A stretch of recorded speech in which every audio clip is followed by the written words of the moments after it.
Manufacturer of sports and large area lighting solutions. From neighborhood ball fields to international speedways, Musco is committed to providing cost-effective lighting solutions and services you can rely on. For your budget, for the environment, Musco Lighting, we make it happen. Oskaloosa Vision Center's hometown doctors have strong roots in Oskaloosa and are dedicated to serving the community. We use state-of-the-art equipment to provide high-quality, professional eye care through comprehensive eye exams, medical care for eye infection and disease treatment, as well as emergency aid and pre- and post-operative care. With our large variety of prescription glasses, sunglasses, and contact lenses, we strive to meet the needs of all patients, from newborn to adult. Oskaloosa Vision Center. Come see us today. It's more than an education. It's more than a degree. William Penn University is alive with opportunity. Opportunity in a diverse student body. Opportunity in a staff that works with your budget. Opportunity in over 30 programs of study. Opportunity in a classroom where your voice is heard. Find your future and the opportunities waiting for you. Start your planning today at wmpenn.edu and see why William Penn University is alive with opportunity. Hi, this is Michael, owner of the Wood Iron Grill in Oskaloosa on South 11th Street, your home for chef-inspired cuisine. From the delectable food that we serve to our gracious hospitality, the Wood Iron Grill provides a warm atmosphere with panoramic views of emerald fairways and rolling greenery. We're proud to call Oskaloosa home and proud to be awarded the best burger in the state. If you're looking for extraordinary flavor and impeccable service, it doesn't get any better than the Wood Iron Grill. Check out our events and special calendar online or on Facebook. Every morning before my family and I head out the door for the day, we tell each other to be the one. It's a challenge we make to each other to step up and show kindness when we have the opportunity. I'm Mike Sitzma, funeral director here at Bates Funeral Chapel. I see families in some of their toughest times. However, I get to see our community at its best through the outpouring of love and support they show those affected by loss. I challenge you to join me and my family to look for opportunities daily to be the one.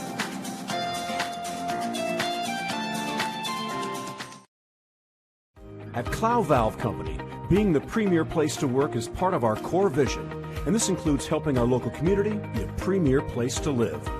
Clow cares and is committed to creating a happier and healthier community.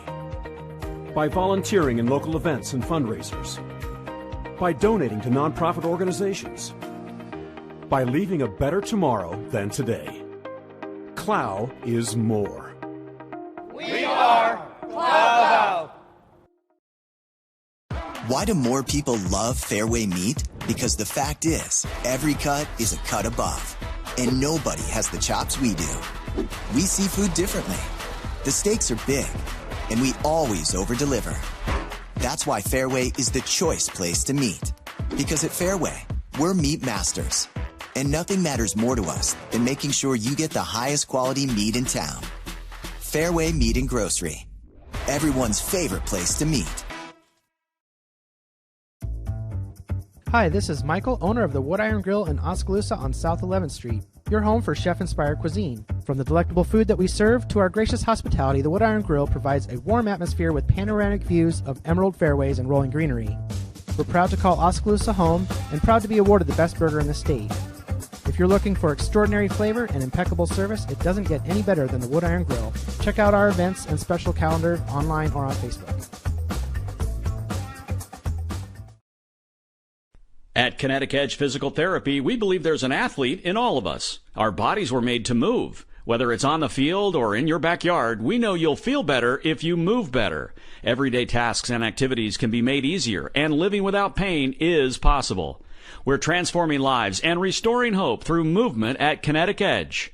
There's an athlete in all of us. Let us help bring out the athlete in you. Kinetic Edge Physical Therapy, 7 Iowa locations, including Oskaloosa. Growing up on a small farm in Iowa, the main values my parents taught me were to work hard and to get better every day. My father used to say, don't lie, be honest, and do it right the first time. My name's Ross Kenobi, General Manager and part owner at Craig Ford, Chrysler, Dodge, Jeep, Ram, Chevrolet, and Buick. And I can assure you, the same values my parents taught me are the values you'll find when you do business with us. For more than 25 years, Mahaska Drug in Oskaloosa has provided a unique shopping experience for all visitors. As a good neighbor pharmacy, their knowledgeable staff offers the trusted advice and personal attention you deserve. With a large selection of home decor, seasonal items, gifts, greeting cards, and so much more, you don't just shop at Mahaska Drug, you experience it. Experience Mahaska Drug in Oskaloosa today. Locally owned, locally operated, locally loved. At Mahaska Health, our team is dedicated to caring for you through every season of life. Whether you are in need of a same-day appointment, preparing to expand your family, or about to undergo surgery with our excellent surgical staff, we are dedicated to helping you feel your best, today and every day. Recognized as a top 100 critical access hospital, we are continually driven to enhance the health and well-being of the communities we serve. Mahaska Health. For nearly 40 years, Musco has specialized in the design and manufacture of sports and large area lighting solutions.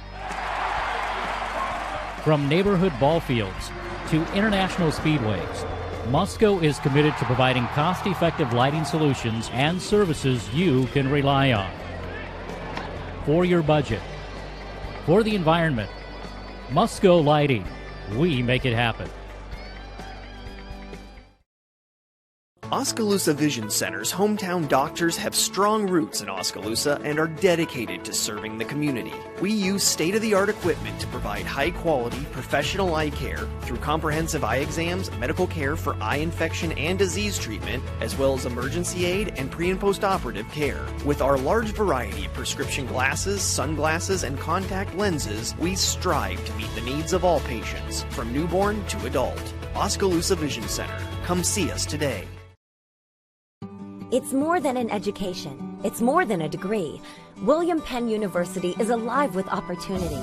Opportunity in a diverse student body. Opportunity in a staff that works with your budget. Opportunity in over 30 programs of study. Opportunity in a classroom where your voice is heard. Find your future and the opportunities waiting for you. Start your planning today at wmpenn.edu and see why William Penn University is alive with opportunity.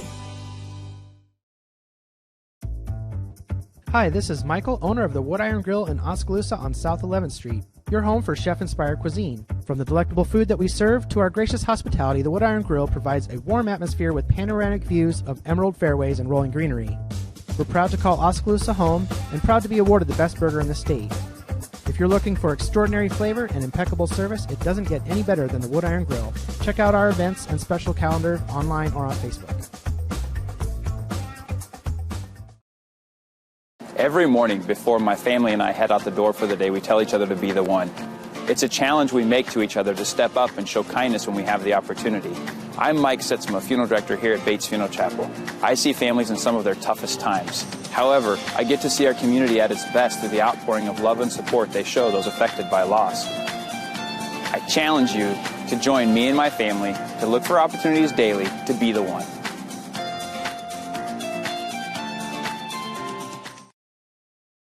At Clow Valve Company, being the premier place to work is part of our core vision, and this includes helping our local community be a premier place to live.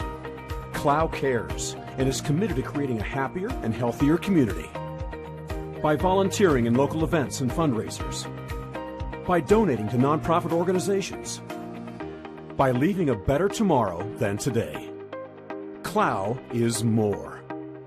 We are Clow Valve.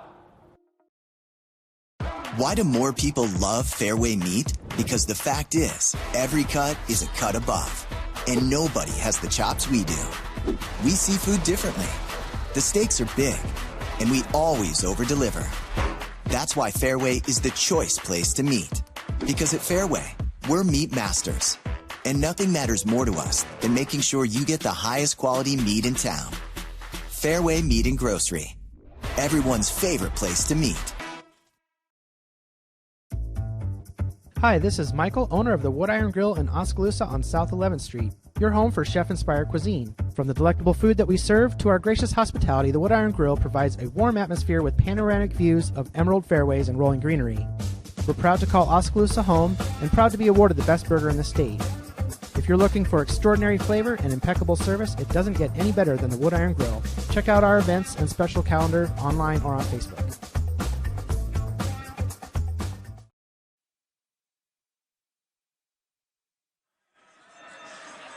William Penn postseason basketball is on the air from Penn Gymnasium on the campus of William Penn University. It's Heart of America Conference postseason tournament action.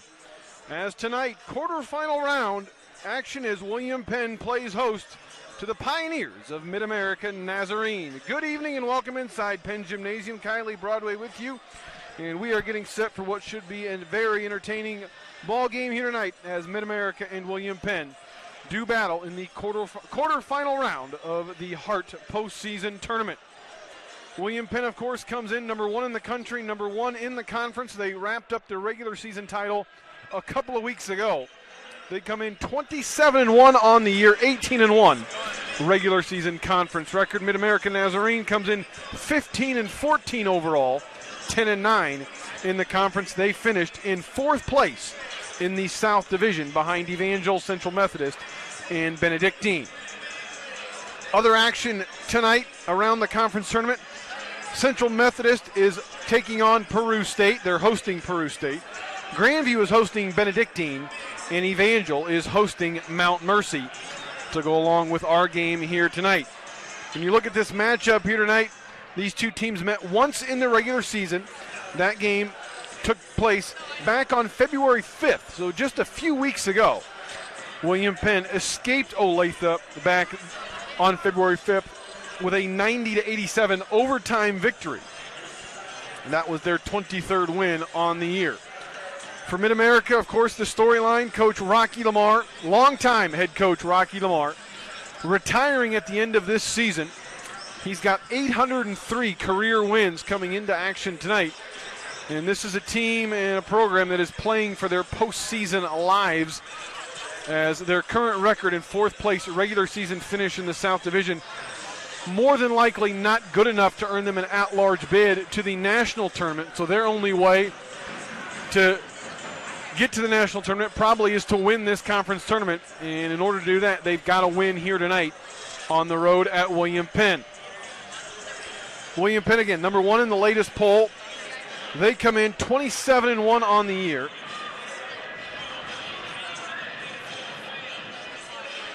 They've won 16 ball games in a row, looking to make it 17 in a row here tonight. They wrapped up their regular season last Saturday, a 95-90 win at Culver Stockton. MidAmerica finished the regular season with a loss on Saturday as they fell to Evangel in a close one, 67-65. The final, they've actually lost 2 in a row coming into action here tonight. Before the Evangel game last week, Wednesday, they fell to Central Methodist by a score of 71-54. They are 5-3 in their last 8 ball games coming into action here tonight. Postseason awards were announced earlier this week as well, and these two teams, a plethora of awards throughout both rosters. For MidAmerica Nazarene, they had 2 players on the first team all-conference, Anthony Brown and Cameron Brady, both getting the nod on the first team. Trey Brown also recognized as an honorable mention conference player, and of course Rocky Lamar named the coach of the year this year. Anthony Brown also was named to the all-defensive team to go along with his first team nod.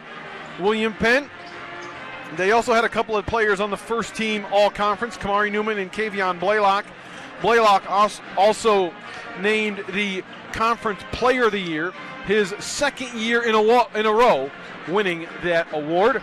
Chance Crusoe and Josh Watkins were named, Q Cager was named to the all-conference second team, and Josh Watkins and Chance Crusoe were named to the honorable mention all-conference team. Kevion Blaylock and Chance Crusoe also named to the all-defensive team all-conference. And a new award this year, Associate head coach Blake Sandquist named the assistant coach of the year. And a well-deserving honor for Coach Sandquist in the first year of the assistant coach award. Should be a good one here tonight as William Penn and MidAmerica do battle in the first round of the conference tournament. William Penn looking to improve their seeding as they look ahead to nationals. MidAmerica playing for their postseason lives. We'll have starting lineups in the tip-off here for you in just a couple of minutes. We'll take a timeout. We'll be back after this. You're watching William Penn basketball on the Statesman Sports Network.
And welcome back inside Penn Gymnasium, a raucous Penn Gymnasium here in Oskaloosa, Iowa, as the Penn Zone already into this one, and we haven't even tipped off.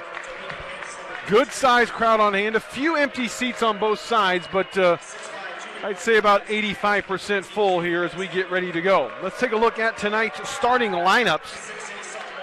First of all, for the visiting Pioneers of MidAmerica Nazarene, 15-14 overall, 10-9 in conference play. Their starting five looks like this. Cameron Brady, the first team all-conference player, will start at the forward position. The 6'7 senior is from Salt Lake City, Utah. He will be joined by Caleb Jones-McCreary, the 6'8 sophomore forward from Raytown, Missouri. The two guards, Trey Brown, the honorable mention all-conference 5'11 senior from Topeka, Kansas.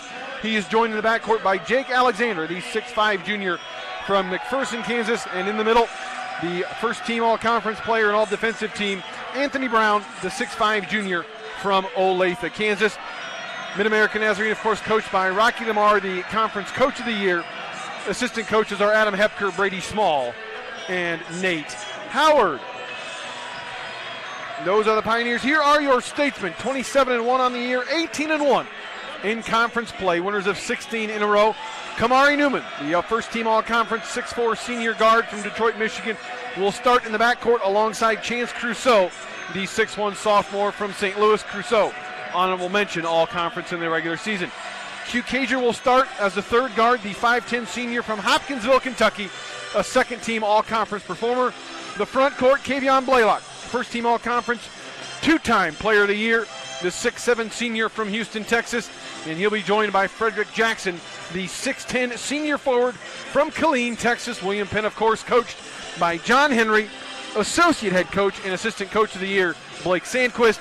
Assistant coaches Don Hickenbottom. Graduate assistant coaches are Jordan Helms, Wade Votrubek, and Jake Hansen. William Penn in the home whites tonight with Navy lettering, Navy numbers, Navy and gold trim. MidAmerica in the road Navy blue uniforms with white numbers, red letters, and white and red trim. Coach Henry off the bench already urging his guys from the beginning and wanting a fast start here in this one as MidAmerica, again, you know they're going to come out ready to go. As again, they're playing for their postseason lives, and they know that if they don't win, Coach Lamar, as he is retiring at the end of this year, his career will come to a close. And you know that they want to not only upset and win this game, but they want to continue Coach Lamar's season and career as long as they possibly can. Here's Brown inside. A little runner from the right side of the lane is no good. And William Penn with the rebound, and they're running the other way. Newman out top. They go inside to Cager at the free throw line. Bounce pass to Blaylock, and Blaylock stepped out of bounds. Good defense there by Jones McCreary as he forced Blaylock along the baseline and got him to step out of bounds, and the turnover gives it back to the Pioneers. Chance of defense from the Penn zone here early tonight as Brown is open, or excuse me, that's Brady open from the right side, and he knocks down the three. Cameron Brady shooting 46% from three on the season. He gets his first one to go here tonight as that one from Newman off the mark, but Cager right there to clean it up. Cager, the shortest player on the court, got that offensive rebound, but MidAmerica Nazarene running as Alexander gets a lay-in. Not very often you see William Penn get beat down the court as they did there, but William Penn, as they always do, quickly answer back as Frederick Jackson gets his first field goal. It's 5-4 MidAmerica Nazarene.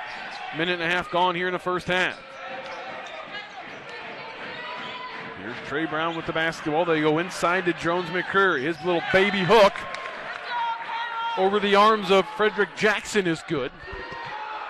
And it's a 7-4 MidAmerica Nazarene advantage. And now a pass through the hands, but last touched by the Pioneers will keep it on this end.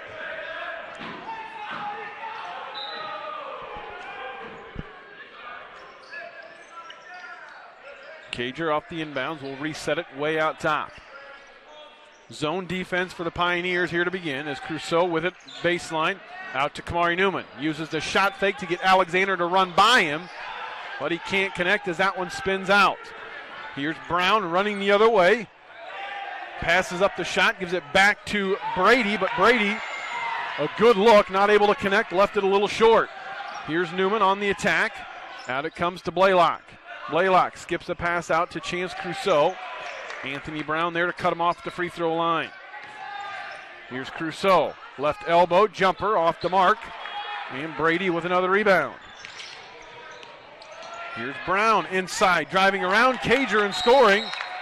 And Coach Henry going to call a quick timeout. It'll be a 30-second timeout. We'll keep it right here as Coach Henry just wants to settle his guys down as not the start they were looking for. 9-4, MidAmerica on top, 17.5 to play here in the first half. For MidAmerica, this is exactly the start you wanted. Offensively, things are flowing well, and you've taken this crowd out of it here in the early going. We know how loud and raucous this crowd can be here in the Penn Gymnasium. As an opposing team, if you can keep them out of it and keep them quiet, it only helps your cause.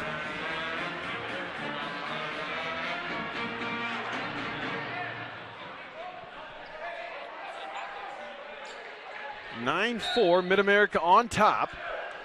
2.5 gone. Still very early. This game just underway. You're in the quarterfinal round of the conference tournament. Here's Cager driving in. He has his shot blocked away by Jones McCreary, but Frederick Jackson is there to clean it up. He's got his second field goal. And the lead for the Pioneers down to 3. Here's Brady, baseline jumper, too strong. Jackson with a rebound, and he gives it up to Chance Crusoe. William Penn running the other way. Good job by the Pioneers. They get back defensively as Newman backs it out. Here's Blaylock. His first attempt is off the mark. Frederick Jackson, though, with another rebound and a putback. Frederick Jackson off to a solid start here on the inside for the Statesman. He's got 6, and it's a 1-point game again. Here's Anthony Brown around the screen, drives right side. A little scoop layup is no good. Cager with the rebound. Cager, and that pass to nobody. Miscommunication there between him and Newman. And the pass goes out of bounds.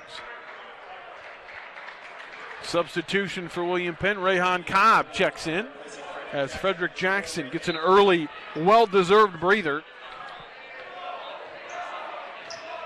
As Jackson, a great start on the inside for William Penn. Here's Alexander with the basketball for the Pioneers. Back it comes to Brady out top. They lob it inside to Jones McCreary. He goes right to work and scores on Rayhan Cobb. Well, Cobb checks in off the bench, and MidAmerica goes right at him. And they get a bucket from Caleb Jones McCreary, the sophomore from Raytown, Missouri. Here's a shot no good from in close by William Penn. Brady with the rebound. And back come the Pioneers as early on the Pioneers showing a willingness to run and push the pace. Here's Jones McCreary backing in against Cobb and going to be called for the travel. And the turnover will give it back to William Penn.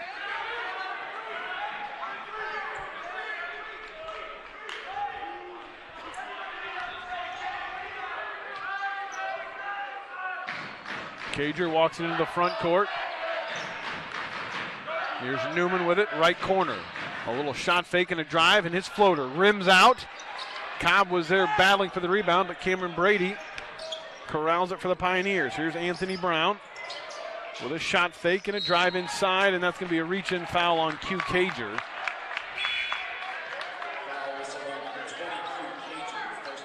Josh Watkins checks in for William Penn. Substitutions for MidAmerica as Drew Smith, a senior from Kansas City, Missouri, checks in wearing number 12.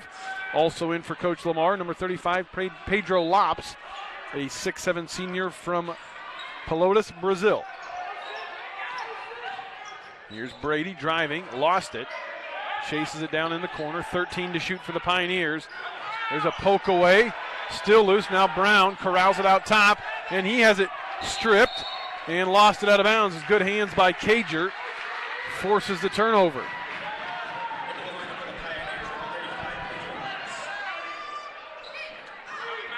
(11-8). 5 minutes gone here in the first half. MidAmerica on top of the William Penn Statesman. Here's Cobb in his pass intended for Watkins, tipped and stolen away. Here's Trey Brown coming back for the Pioneers. Skips the pass out top to Pedro Lopes. Now Brown with it. Brown leads his team at 18 points a ball game, and now we got a foul called on, is that going to be on Watkins? No, they're going to get it on Cobb. That's the first foul on Rayhan Cobb. Second team foul. Brown will inbound.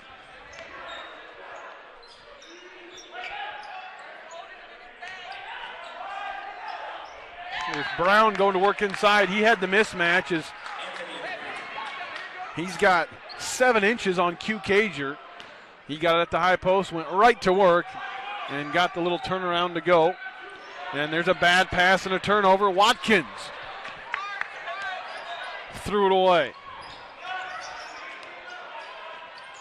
But Watkins makes up for it and gets the steal on the other end. Outlet up ahead to Newman. Newman drives inside, a little step through, and he's good off the window.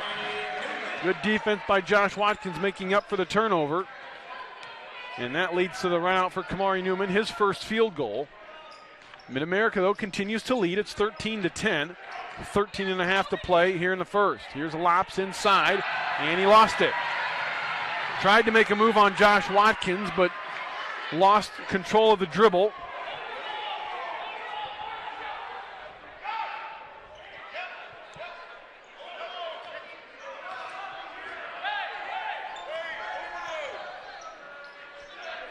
William Penn as Cager has it into the front court.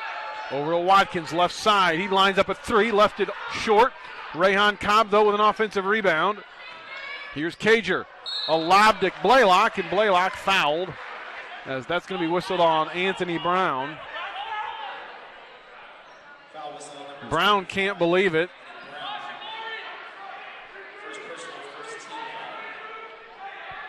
But the first foul on Brown will give the ball to William Penn on the inbounds. Here's Blaylock. Driving baseline and a foul going to be whistled on Lops. As Lops off balance off the Blaylock spin. Forced to reach. Cager will inbound again. Comes out to Newman. He'll line it up from the right wing and connect. Kamari Newman gets his first three-point field goal. But back come the Pioneers. Here's Smith, a quick release from the right side. No good. Blaylock clears. Cager on the attack once again. 1-on-3, dribbles through it to Watkins in the corner. His three, good! Back-to-back threes from Kamari Newman and Josh Watkins. And William Penn with their first lead of the night. It's 16-13, 12:40 to play here in the first. Outside shooting always key for William Penn. They get their first 2 in the last 30 seconds. Here's Lops back for the Pioneers. And he connects from 5 feet. As nobody came out to guard him at the high post. Took one dribble into the lane. And we got the little right-handed floater to go. Here's Cobb missing the dunk on the other end.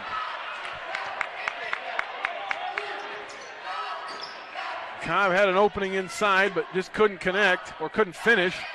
Here's Lops airing it out, and they'll give it back to the Pioneers. Cager and Blaylock will get a breather. Chance Crusoe back into the game. As is the first time tonight, we're seeing Manir Newton and Ahmad Pender.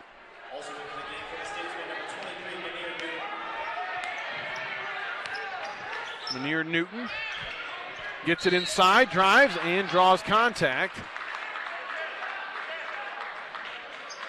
And Manir Newton will go to the line. That foul going to be on Brown, and it's his second.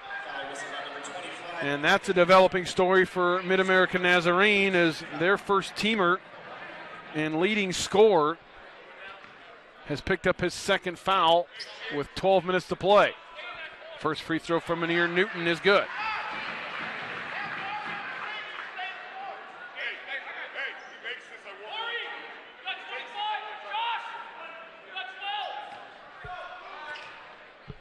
Brown stays in there as of now. And Manir Newton connects on both, and after the free throw make, William Penn calls a timeout. It's a full timeout, so we'll take one as well. 18-15 our score, 11:58 to play. You're watching William Penn basketball on the Statesman Sports Network. It's more than an education. It's more than a degree. William Penn University is alive with opportunity. Opportunity in a diverse student body. Opportunity in a staff that works with your budget. Opportunity in over 30 programs of study. Opportunity in a classroom where your voice is heard. Find your future and the opportunities waiting for you. Start your planning today at wmpenn.edu and see why William Penn University is alive with opportunity.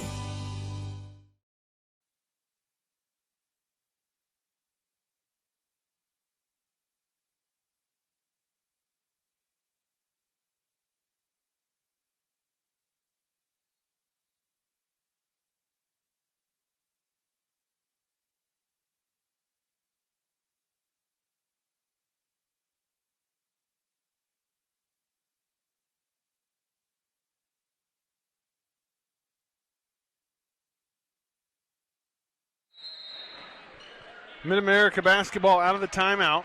Anthony Brown still out there with those 2 personal fouls. As Cameron Brady makes his way to the scorer's table. And the turnover is Brown whistled for the travel. Cameron Brady checks in as he's going to come get Drew Smith. So they're going to stay with Brown out there with 2 fouls. They're going to trust him, trust the junior to play smart. William Penn with the basketball. Here's Pender inside. made a move but lost the basketball. And the turnover into the hands of Jake Alexander. And back comes MidAmerica.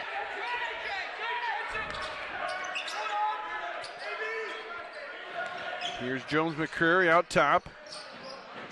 Hands off to Trey Brown. His three from the right side is no good. Rebound kicks long, but Watkins chases it down. Watkins to a trailing Crusoe. Good job by MidAmerica getting back defensively. Here's Kamari Newman. A shot fake, no, but Munir Newton is there for the follow. Good job by Munir Newton following the play. And he gets his first field goal. As here's Jones McCreary inside and a foul on Watkins. And MidAmerica, again, they're kind of defensively, when a shot goes up, they're leaking a player out immediately and trying to get easy buckets that way offensively. It has happened every single time thus far, as when the shot goes up, somebody is leaking out to the offensive end. Here's a bad pass and a takeaway as into the ball game for William Penn. Malik Edwards, he gets the steal. Here's Watkins, corner three, no good. Trey Brown had it, lost it. Ahmad Pender inside making plays, loose underneath. And now we're going to get a travel as Munir Newton fell to the floor with possession. And that turnover gives it back to the Pioneers.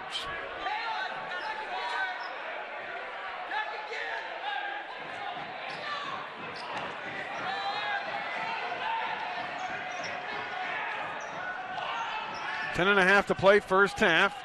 Pioneers with the basketball. They trail it by 5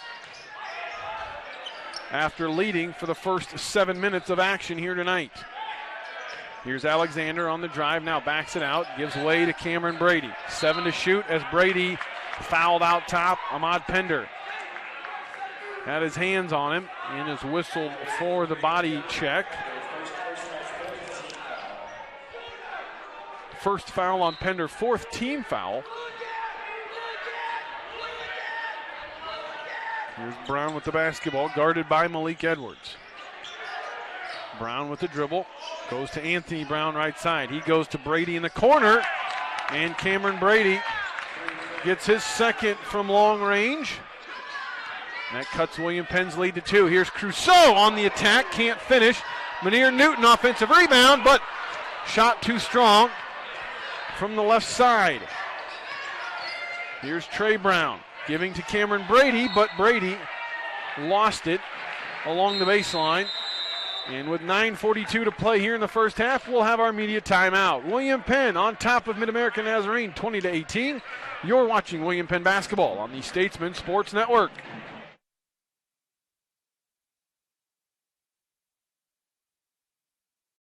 Oskaloosa Vision Center's hometown doctors have strong roots in Oskaloosa and are dedicated to serving the community. We use state-of-the-art equipment to provide high-quality, professional eye care through comprehensive eye exams, medical care for eye infection and disease treatment, as well as emergency aid and pre- and post-operative care. With our large variety of prescription glasses, sunglasses, and contact lenses, we strive to meet the needs of all patients, from newborn to adult. Oskaloosa Vision Center. Come see us today.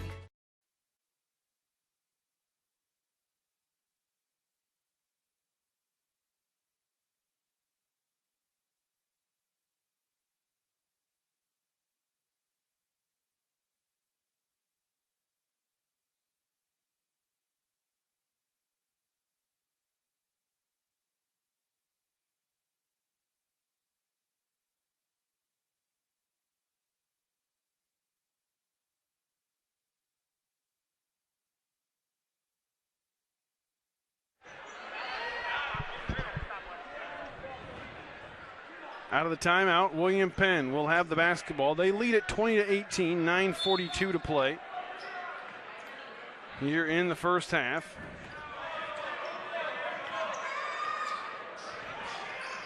As Malik Edwards brings it into the front court. Kevion Blaylock back into the game for William Penn out of the timeout. He's got it now. His turnaround shot no good. As a slow, quiet start for Kevion Blaylock, the player of the year. He's scoreless so far here tonight. Has only taken a couple of shots. Is Brady. His three no good. The rebound, though, kicks long into the hands of Anthony Brown. He passes out to Alexander, who cannot connect. And Malik Edwards clears it for the Statesman. Here's Crusoe. And his pass off the leg of Trey Brown out of bounds. William Penn will reset.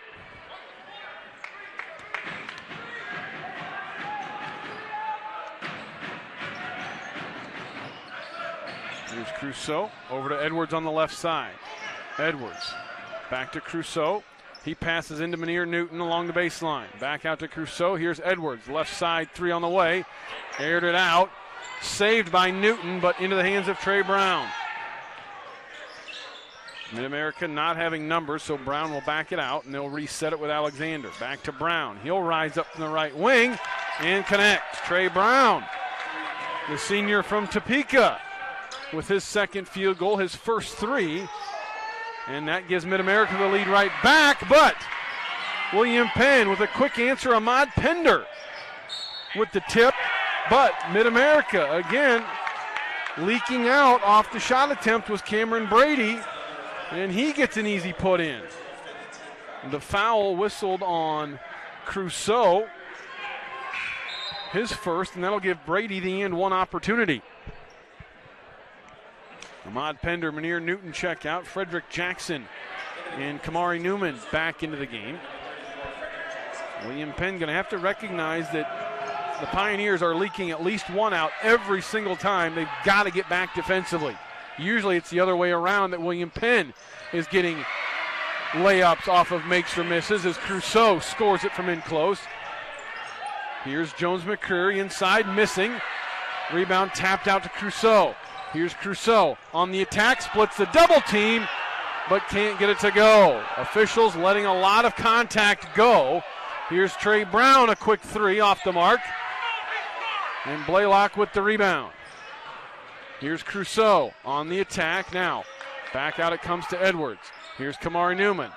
A shot fake and a drive. His pass tipped away by Jones McCreary. Here's Anthony Brown on the run out for MidAmerica.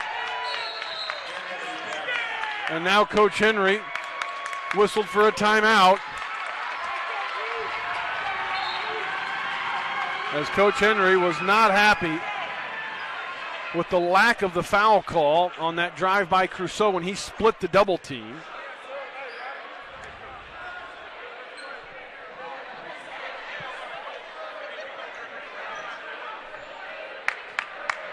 Trey Brown's going to be at the line for the technical free throws. First one is good.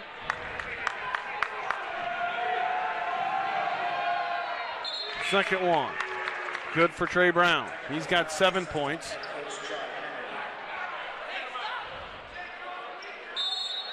And Coach Henry going to call a timeout. It's a 30-second timeout. We'll keep it right here. 27-24 is our score.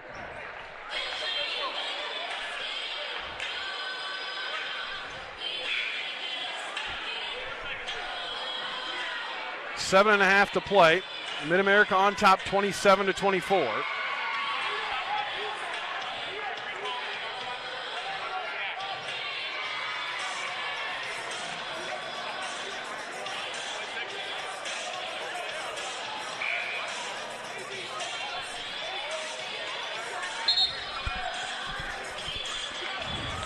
Coach Henry trying to light a fire on it with his guys.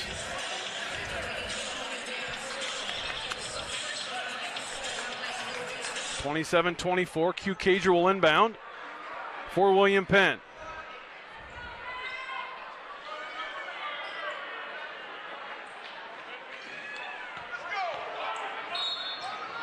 (27-24). MidAmerica on top.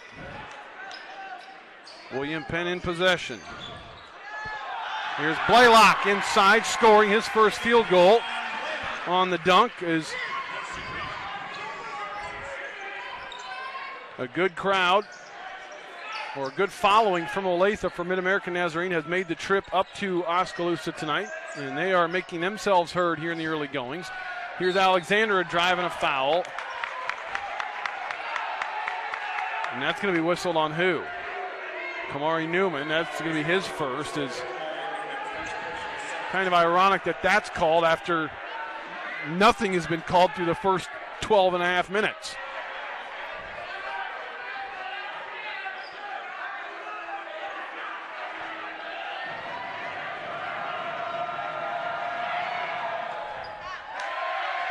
First free throw from Alexander is no good.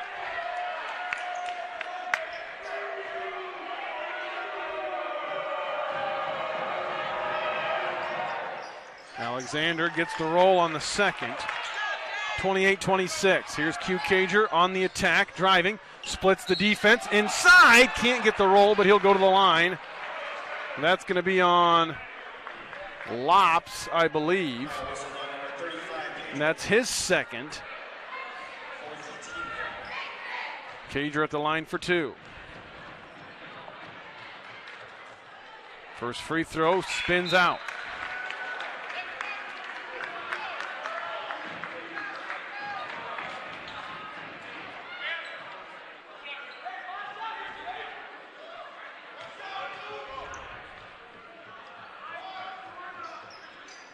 Cager's second free throw rattles out, so Cager unable to connect on either free throw. And MidAmerica with the lead in the basketball. 6:45 to play here in the first half. If you're William Penn, this is a low-scoring ball game. Much lower than what you'd like. There's a pass, near turnover, but Cameron Brady tracks it down in the corner. 4 to shoot. Trey Brown going to have to let it go. And he rattles it home. Brown about 5 feet behind the line, just had to let it fly because the shot clock was at 3. And he curled it in from long range. Here's Cager out to Chance Crusoe. He'll try to answer. His shot no good. Blaylock taps the rebound to Frederick Jackson. And Jackson with a solid finish. We'll have an and one opportunity. Great play by Kevion Blaylock as he was not able to rebound it cleanly, but was able to get a hand on it and just tapped it directly over to Frederick Jackson, who was able to finish with the flush. The free throw is good from the big fella. He's got 9 early points. And it's a 2-point game once again. Now we got an offensive foul going to be called on Trey Brown. Good defense by Q Cager.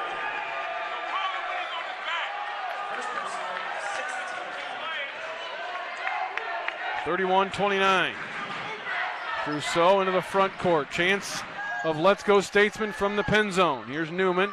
MidAmerica's done a good job covering him up outside the line as he's been unable to find space here in the early going. He thought about a deep one, instead drives it inside and is going to be called for the travel as he lost his footing once he got into the lane.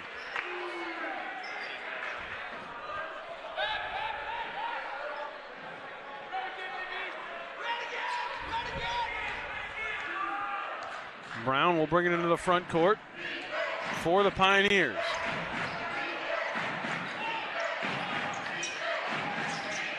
There's a pass inside to Brown and Blaylock.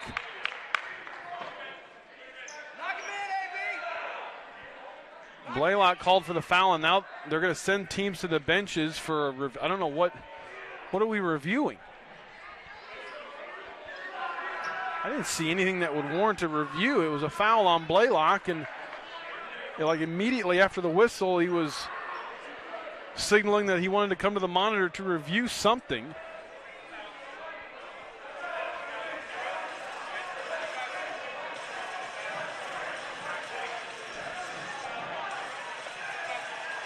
Oh, wait, no, now they're going to say we got a technical on Kamari Newman?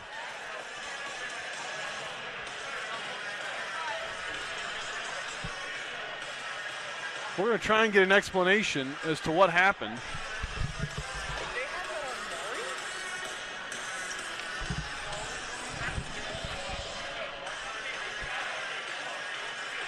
I think there was a personal foul on Blaylock, and now I think there's been a technical foul on Newman. Okay, the personal foul was on Kevion Blaylock, and now they're at the monitor looking at something.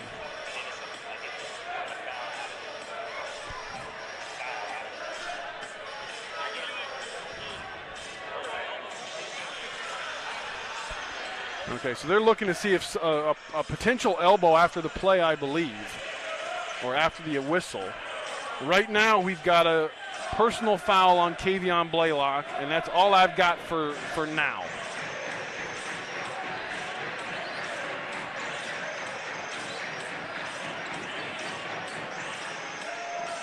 We're going to wait and see. Again, we've got a personal foul on Kevion Blaylock. That's his first. Beyond that, I have no idea. The officials continue to look at the monitor.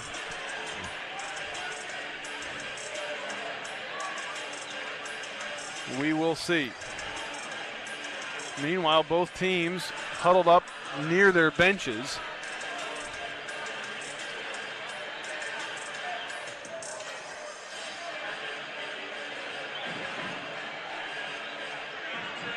Okay, so there's just a personal foul on Blaylock, and that'll put Anthony Brown at the free throw line for MidAmerica Nazarene. No technicals. Again, I don't know what they were really looking at. I didn't see anything from my vantage point. And obviously nothing there, as nothing further came from the review. This is a 1-and-1 for Anthony Brown. An 81% free throw shooter on the year. And he connects on the first.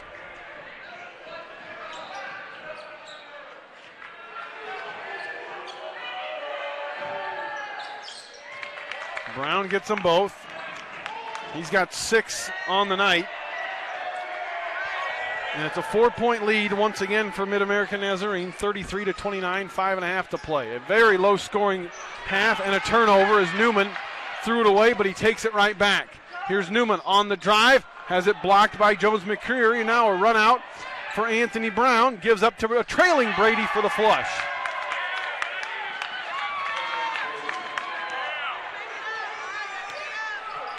Six-point lead for the Pioneers as, again, they continue on not waiting to see if it's a make or miss. On the shot attempt, they are sending somebody down to the offensive end. Here's Blaylock inside, and he's fouled.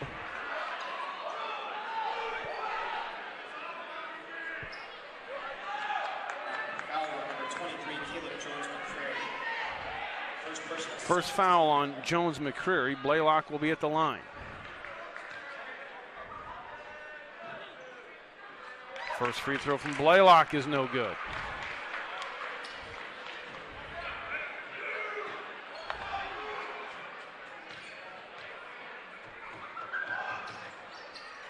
And he misses the second. So Cager misses 2 earlier, and now Blaylock misses a pair. As it has just been one of those halves for William Penn so far. Here's Brown for MidAmerica. Passes a lob out to Brady out top.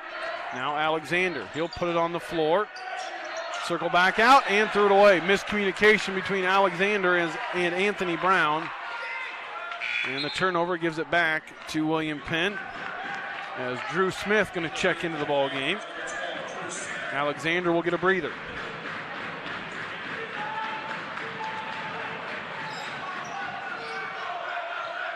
Here's Frederick Jackson, double teamed inside.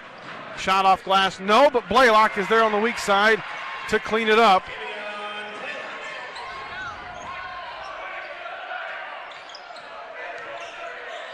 Here's Brown now. Jones McCreary. Back to Brown, now Brady. Here's Anthony Brown around the screen, dribbles left side, a little floater is no good, and they're going to call a foul on Kevion Blaylock. And that's 2 on Blaylock.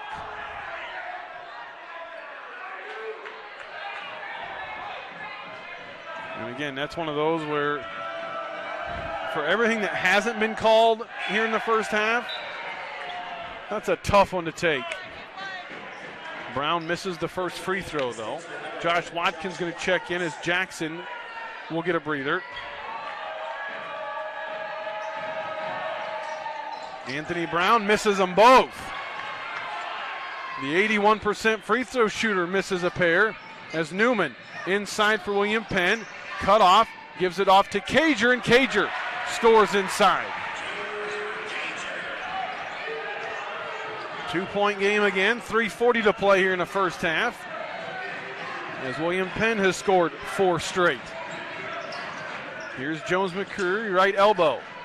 Back out it comes to Brown.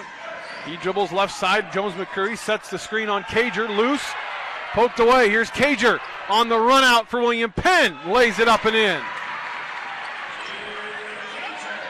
Good hands defensively for William Penn. Cager's got 6, and we're tied at 35.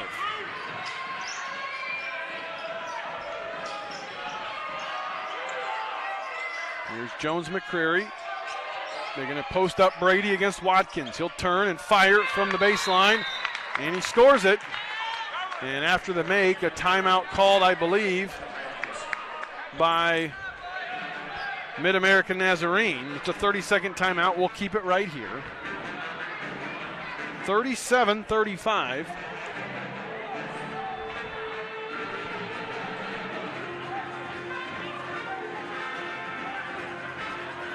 MidAmerica on top, as they, for the most part, have done a good job of keeping this William Penn crowd out of it.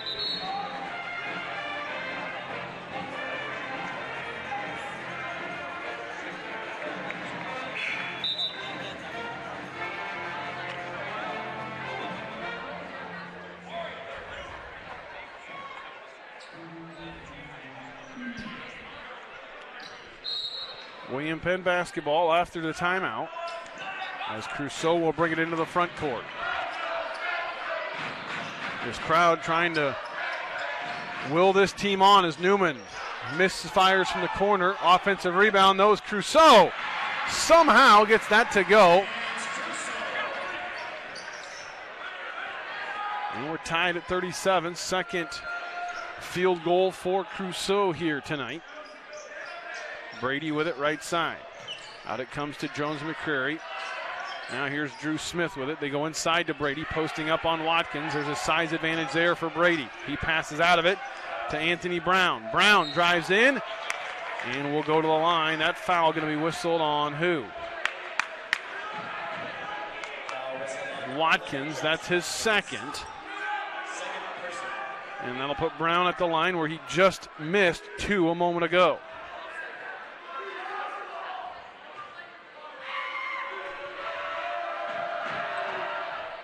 First one is good.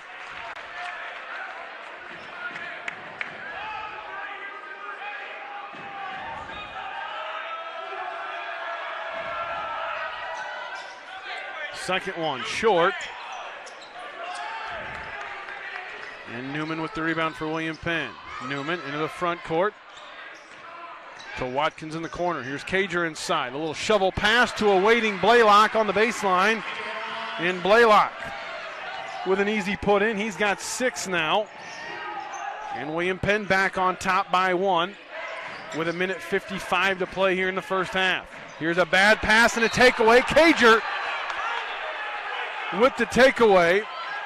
And that could very well be an intentional foul as Brown just reached out and grabbed Q Cager to stop the fast break, as Cager had a clear run out after the takeaway.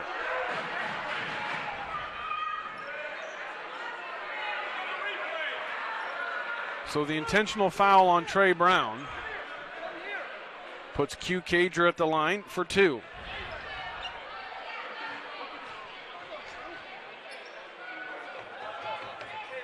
First free throw from Q is right through.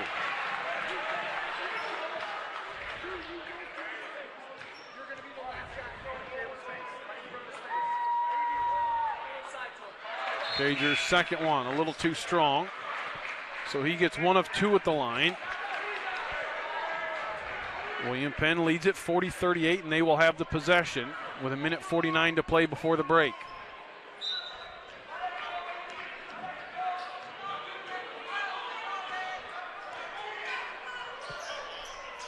Here's Cager. Inside, tries to pass it to Blaylock through his hands, but Malik Edwards is there to clean it up. Here's Crusoe driving in. Lost it. A lot of contact with Jones McCreary. And the turnover will give it back to MidAmerica.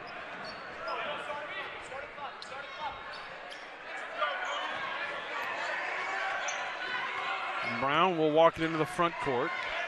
That foul on Brown was his second, so both Trey Brown and Anthony Brown with 2 fouls for the Pioneers as we approach the halftime break. Here's Jones McCreary inside, missing an easy one. Crusoe, got to be careful, gets it to Edwards on the wing. His 3, too strong. And the ball out of bounds to the Pioneers. Ahmad Pender going to check in as Blaylock going to take a seat, and that's Coach Henry wanting to protect KB from a potential 3rd foul here in the final 71 seconds of play before the break. Pender with the assignment on Jones McCreary. That's a huge disadvantage from a size standpoint for Pender. Here's Anthony Brown. Bounce pass into Jones McCreary. Pender poked it away momentarily. Here's Jones McCreary, lost it. And now we got a foul underneath as Jones McCreary and Crusoe get tangled up. Good defense by Pender. And the foul going to be whistled on Jones McCreary. And that's his second now.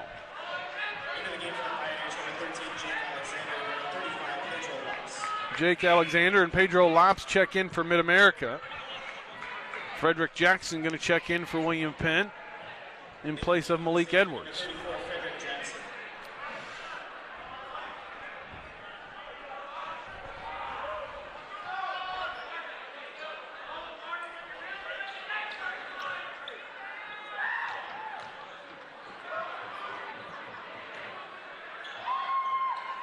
Free throw from Crusoe is good. He'll get one more.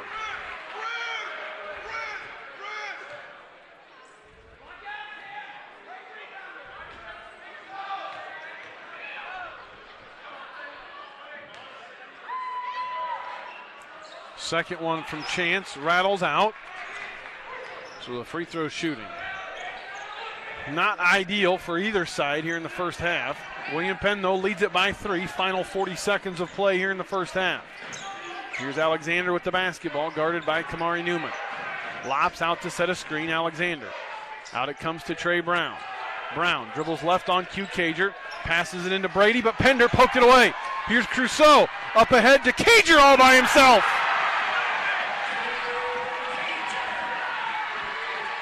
Shot clock turned off. Coach Lamar yelling instructions for a final shot of the half. Here's Anthony Brown on the drive. Shot attempt, no good. Pender with it. Pender up ahead to Kamari Newman. Newman, he's got time to Cager, not able to finish. And Jackson's shot comes after the horn and will not count. But good effort there by William Penn as they tried to get the final shot. Cager thought there was a foul, but no whistle, and Coach Sandquist out to try and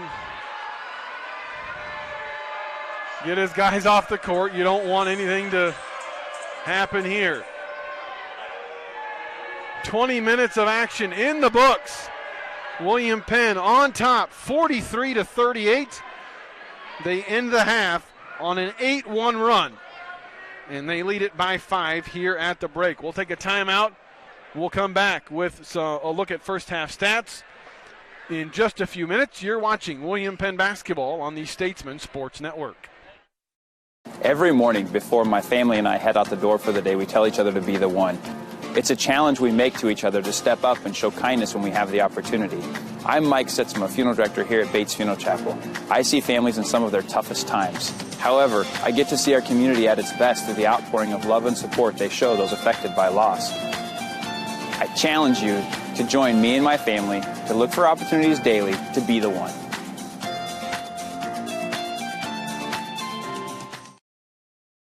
At Clow Valve Company, being the premier place to work is part of our core vision, and this includes helping our local community be a premier place to live. Clow cares and is committed to creating a happier and healthier community. By volunteering in local events and fundraisers, by donating to nonprofit organizations, by leaving a better tomorrow than today. Clow is more. We are Clow Valve. Why do more people love Fairway meat? Because the fact is, every cut is a cut above. And nobody has the chops we do. We see food differently. The stakes are big, and we always over-deliver. That's why Fairway is the choice place to meet. Because at Fairway, we're meat masters. And nothing matters more to us than making sure you get the highest quality meat in town. Fairway Meat and Grocery. Everyone's favorite place to meet. Hi, this is Michael, owner of the Wood Iron Grill in Oskaloosa on South 11th Street. Your home for chef-inspired cuisine. From the delectable food that we serve to our gracious hospitality, the Wood Iron Grill provides a warm atmosphere with panoramic views of emerald fairways and rolling greenery. We're proud to call Oskaloosa home and proud to be awarded the best burger in the state. If you're looking for extraordinary flavor and impeccable service, it doesn't get any better than the Wood Iron Grill. Check out our events and special calendar online or on Facebook.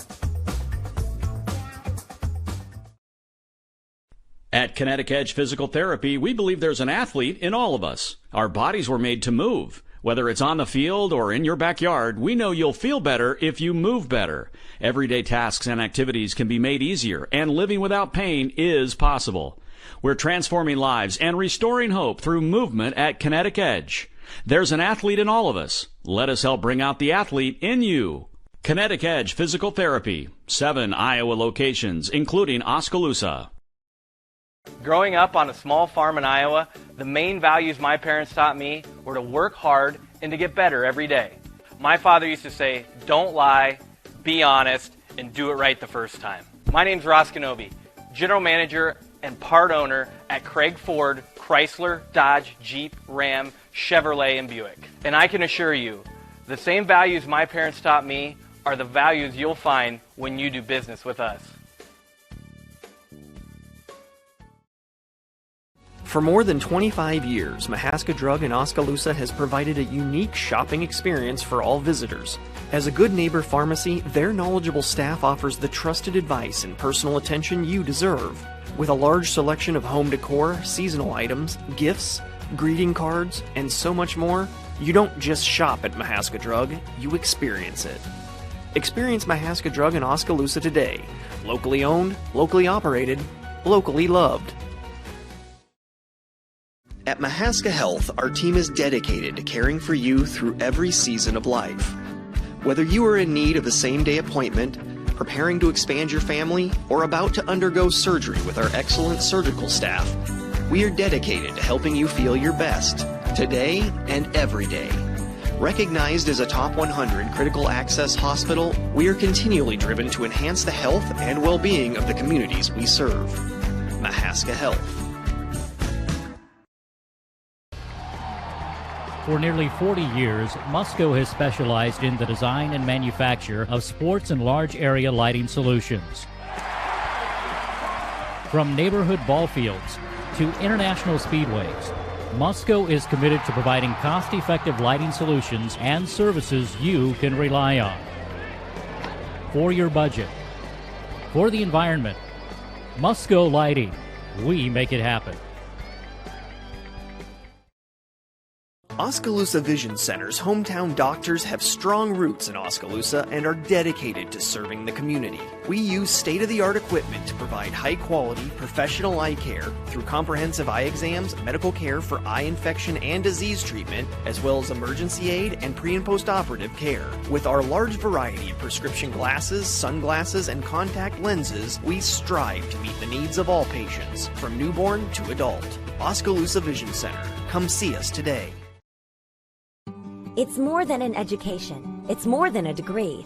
William Penn University is alive with opportunity. Opportunity in a diverse student body. Opportunity in a staff that works with your budget. Opportunity in over 30 programs of study. Opportunity in a classroom where your voice is heard. Find your future and the opportunities waiting for you. Start your planning today at wmpenn.edu and see why William Penn University is alive with opportunity. Hi, this is Michael, owner of the Wood Iron Grill in Oskaloosa on South 11th Street. Your home for chef-inspired cuisine. From the delectable food that we serve to our gracious hospitality, the Wood Iron Grill provides a warm atmosphere with panoramic views of emerald fairways and rolling greenery. We're proud to call Oskaloosa home and proud to be awarded the best burger in the state. If you're looking for extraordinary flavor and impeccable service, it doesn't get any better than the Wood Iron Grill. Check out our events and special calendar online or on Facebook. Every morning before my family and I head out the door for the day, we tell each other to be the one.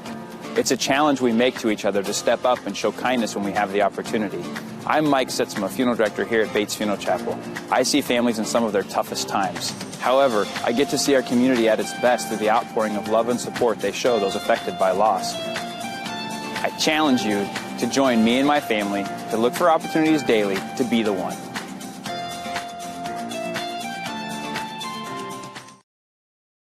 At Clow Valve Company, being the premier place to work is part of our core vision, and this includes helping our local community be a premier place to live. Clow cares and is committed to creating a happier and healthier community. By volunteering in local events and fundraisers, by donating to nonprofit organizations, by leaving a better tomorrow than today.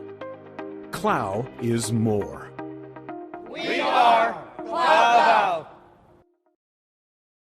Why do more people love Fairway meat? Because the fact is, every cut is a cut above. And nobody has the chops we do. We see food differently. The stakes are big, and we always over-deliver. That's why Fairway is the choice place to meet. Because at Fairway, we're meat masters. And nothing matters more to us than making sure you get the highest quality meat in town.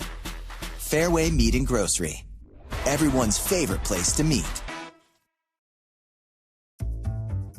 Hi, this is Michael, owner of the Wood Iron Grill in Oskaloosa on South 11th Street. Your home for chef-inspired cuisine. From the delectable food that we serve to our gracious hospitality, the Wood Iron Grill provides a warm atmosphere with panoramic views of emerald fairways and rolling greenery. We're proud to call Oskaloosa home and proud to be awarded the best burger in the state. If you're looking for extraordinary flavor and impeccable service, it doesn't get any better than the Wood Iron Grill. Check out our events and special calendar online or on Facebook. At Kinetic Edge Physical Therapy, we believe there's an athlete in all of us. Our bodies were made to move. Whether it's on the field or in your backyard, we know you'll feel better if you move better. Everyday tasks and activities can be made easier, and living without pain is possible. We're transforming lives and restoring hope through movement at Kinetic Edge. There's an athlete in all of us. Let us help bring out the athlete in you. Kinetic Edge Physical Therapy, 7 Iowa locations, including Oskaloosa. Growing up on a small farm in Iowa, the main values my parents taught me were to work hard and to get better every day. My father used to say, don't lie, be honest, and do it right the first time. My name's Ross Kenobi, General Manager and part owner at Craig Ford, Chrysler, Dodge, Jeep, Ram, Chevrolet, and Buick. And I can assure you, the same values my parents taught me are the values you'll find when you do business with us. For more than 25 years, Mahaska Drug in Oskaloosa has provided a unique shopping experience for all visitors. As a good neighbor pharmacy, their knowledgeable staff offers the trusted advice and personal attention you deserve. With a large selection of home decor, seasonal items, gifts, greeting cards, and so much more, you don't just shop at Mahaska Drug, you experience it. Experience Mahaska Drug in Oskaloosa today. Locally owned, locally operated, locally loved. At Mahaska Health, our team is dedicated to caring for you through every season of life. Whether you are in need of a same-day appointment, preparing to expand your family, or about to undergo surgery with our excellent surgical staff, we are dedicated to helping you feel your best, today and every day. Recognized as a top 100 critical access hospital, we are continually driven to enhance the health and well-being of the communities we serve. Mahaska Health. For nearly 40 years, Musco has specialized in the design and manufacture of sports and large area lighting solutions. From neighborhood ball fields to international speedways, Musco is committed to providing cost-effective lighting solutions and services you can rely on. For your budget, for the environment, Musco Lighting, we make it happen. Broadway with you. We're at halftime here in this quarterfinal round matchup. William Penn leading MidAmerica Nazarene by a score of 43-38. Let's take a look at some first half stats from this ball game. MidAmerica Nazarene, 2 players in double figures. Cameron Brady leading the way with 12, and Trey Brown has 10 points. 7 points for Anthony Brown, well below his average of 18. 4 points for Caleb Jones-McCreary, 3 for Jake Alexander. And Pedro Lops off the bench in 4 minutes scored 2 points for the Pioneers. They shoot 54% from the floor in that first half. They were 44% from beyond the arc, 4 for 9. For William Penn, nobody in double figures, but a balanced attack. Hugh Cager and Frederick Jackson lead the way, both with 9 points. 6 points for Kevion Blaylock, 5 apiece for Kamari Newman and Chance Crusoe. Munir Newton with 4 points off the bench. Josh Watkins with 3, and Ahmad Pender has 2. Malik Edwards and Rayhan Cobb played in that first half, but did not score. Frederick Jackson, those 9 points, that goes along with 6 rebounds. All of that in just 6 minutes of action for the big fella. Hugh Cager, a solid first half to go along with those 9 points. He's also got 4 rebounds, 5 assists, and 2 steals to just 1 turn for the senior from Hopkinsville, Kentucky. William Penn in that first half shoots 45% from the floor, just 20% from beyond the arc, 2 of 10, and 45% from the free throw line, 5 of 11. William Penn winning the rebounding battle 25-15, including an 11-1 advantage on the offensive glass, and that has led to an 18-3 advantage in second chance points for the Statesmen. Points in the paint, William Penn 32-18 over the Pioneers. Points off of turnovers, MidAmerica Nazarene with a 16-11 advantage, as they have turned over William Penn 8 times and turned it into 16 points. Bench points, William Penn a 9-2 advantage. We had 3 ties and 7 lead changes in that first half of action. MidAmerica led by as many as 6, William Penn led by as many as 5, and they lead it by 5 right now, 43-38. Should be a good, entertaining second half. Again, we mentioned it before tip-off. Other action in the conference tournament here tonight. Central Methodist is hosting Peru State. Grandview is hosting Benedictine. And Evangel is hosting Mount Mercy. All in action tonight. We'll try to get some scores for you in those matchups as we move along. But here in Oskaloosa, it's a 43-38 William Penn advantage. And I think if you're Coach Henry and any of these players, you're not pleased with that first half. Yeah, you're happy to be leading by 5, but you are not pleased with how that first half played out. Not your best basketball, but you're still leading by 5, so you're not going to complain too much.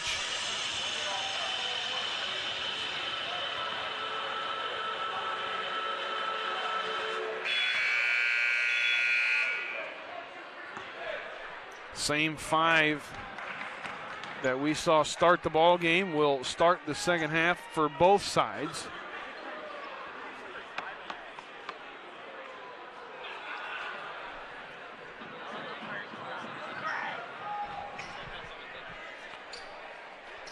It'll be William Penn basketball to start.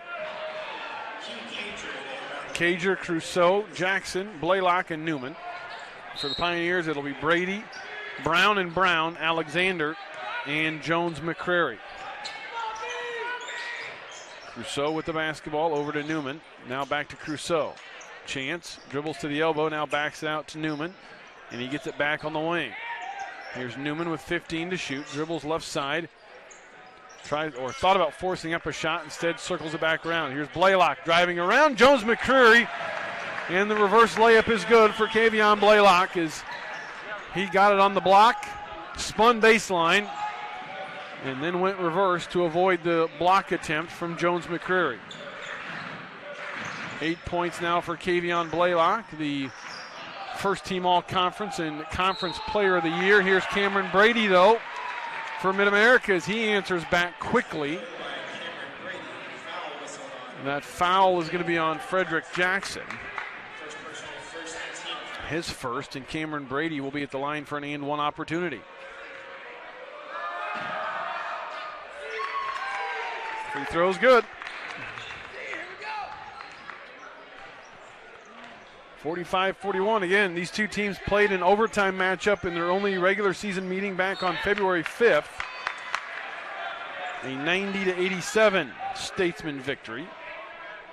And William Penn turns it over and gives it right back to the Pioneers as they look to close the gap.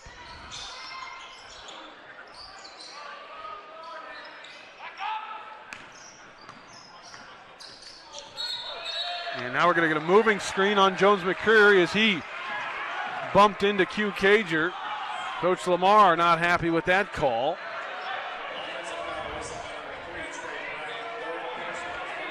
Or they're actually going to call it on Trey Brown on the foul. So his third, not on Jones McCreary.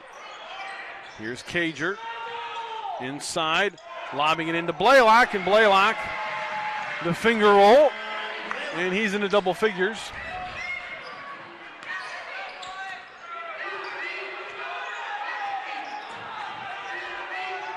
Largest lead of the night for William Penn. Now we got a foul on Crusoe.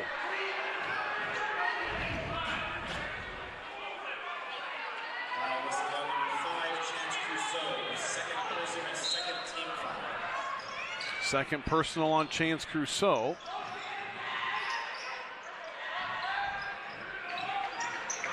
Here's Anthony Brown against Q Cager.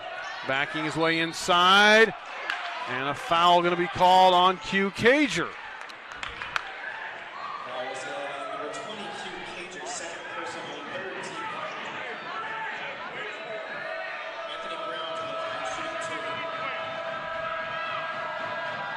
First free throw from Brown is good.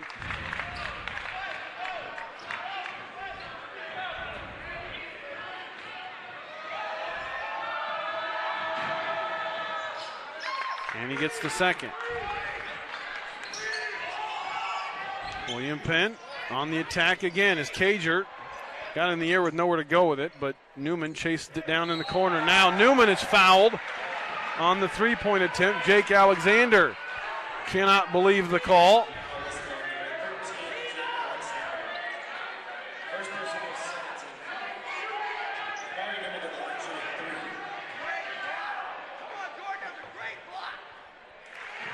First free throw from Newman is good.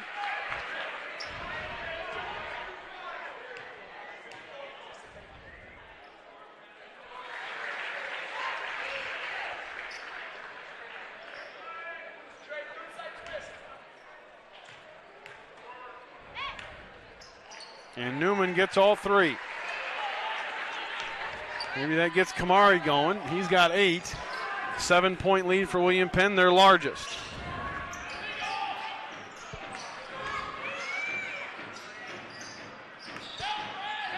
Here's Brady, now to Anthony Brown. Back to Jones McCreary, now Trey Brown, left side, guarded by Cager. He'll put it on the floor. Whips a pass to Anthony Brown. His baseline drive is no good. And the rebound not able to be controlled by Jones McCreary, and it's out of bounds back the other way. Here's Crusoe on the attack, tried to force a pass but turned it over. Here's Trey Brown. Good defense by William Penn as they got back. Now Brown has it top of the key.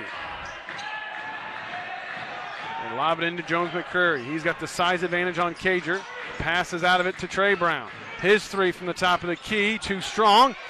Q Cager with a rebound.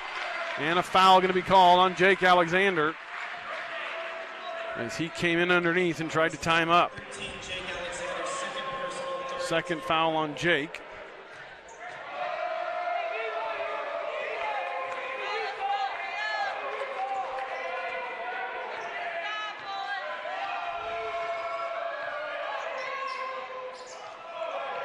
Blaylock with it. Now to Crusoe in the corner. Here's a pass inside to Cager, and Cager trying to feed it to Jackson, turns it over. And Cager, after the turnover, frustrated, commits the foul on the reach-in. And that's his third.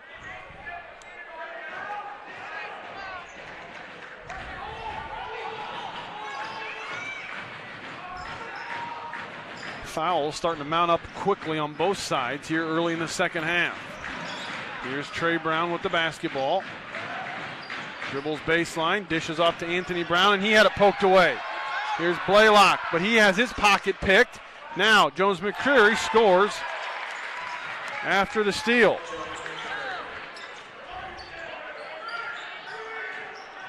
Here's Crusoe. Now Kamari Newman. Newman on the drive to a cutting Cager. Cager inside, got in the air with nowhere to go with it. But Crusoe chases it down. Here's Blaylock inside, and he'll go to the line.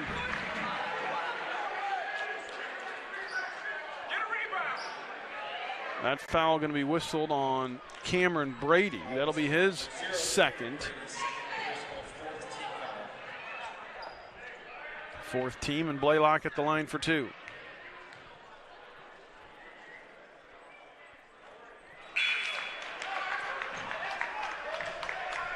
Blaylock misses another free throw. That's 3 misses from the line for KB.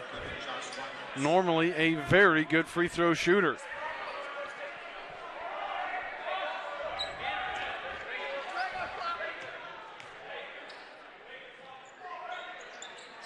He gets the fourth, or gets his fourth attempt, gets the second one on that trip. And the lead is 6, 51-45.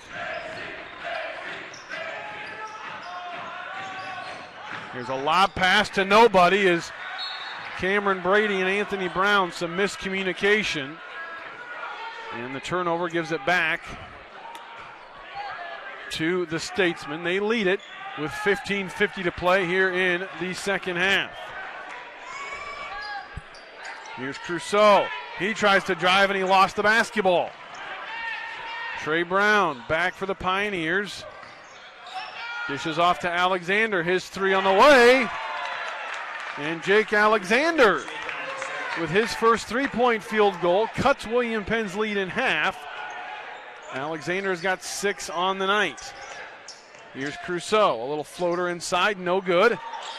As Crusoe has just been off here tonight. His struggles continue. Here's Anthony Brown. A drive. Bounce pass across the lane to a cutting Alexander. 5 straight for the Pioneers. And the William Penn lead is 1. Here's Kamari Newman. A deep three on the way, no good, as that's a forced shot from Kamari Newman. An ill-advised attempt. And the Pioneers shoot for the lead.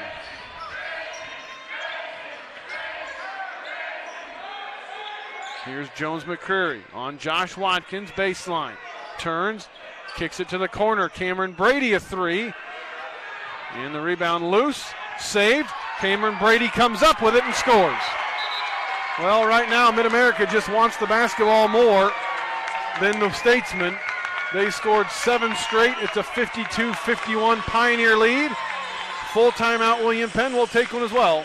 You're watching William Penn basketball on the Statesman Sports Network. At Kinetic Edge Physical Therapy, we believe there's an athlete in all of us. Our bodies were made to move. Whether it's on the field or in your backyard, we know you'll feel better if you move better. Everyday tasks and activities can be made easier, and living without pain is possible. We're transforming lives and restoring hope through movement at Kinetic Edge. There's an athlete in all of us. Let us help bring out the athlete in you. Kinetic Edge Physical Therapy, 7 Iowa locations, including Oskaloosa.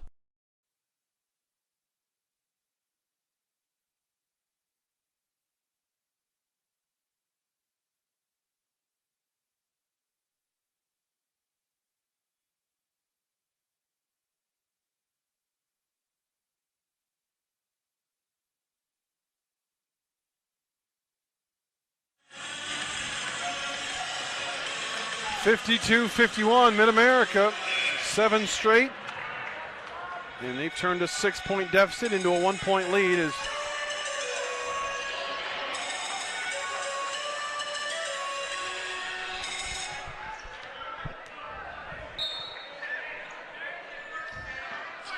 As Coach Henry and Coach Sandquist both going to try and light a fire into this William Penn team.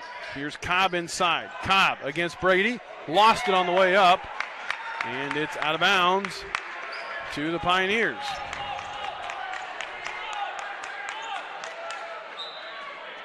William Penn looking for a spark. Can they get it on the defensive end?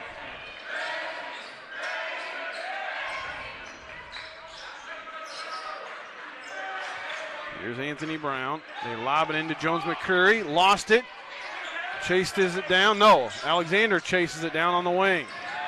Well, right now, MidAmerica just a step quicker to all loose balls. Here's Brown inside. Count it.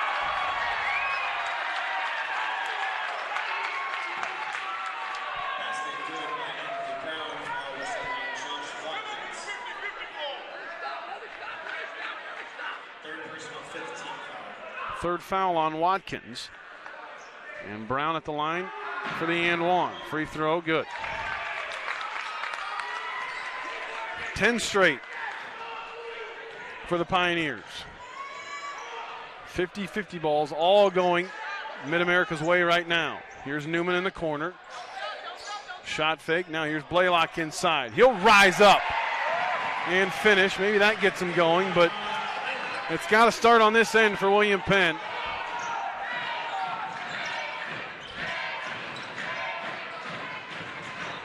As MidAmerica, you can tell the urgency that they're playing with. They know that a loss tonight and their season is done. Here's a three from Trey Brown. He's got 13.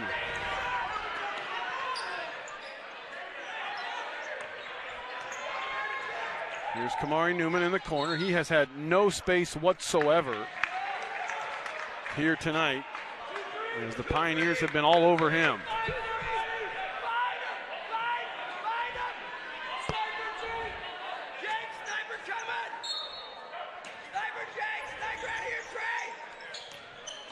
Here's Newman on the inbounds. Leans in and gets it to go off the glass.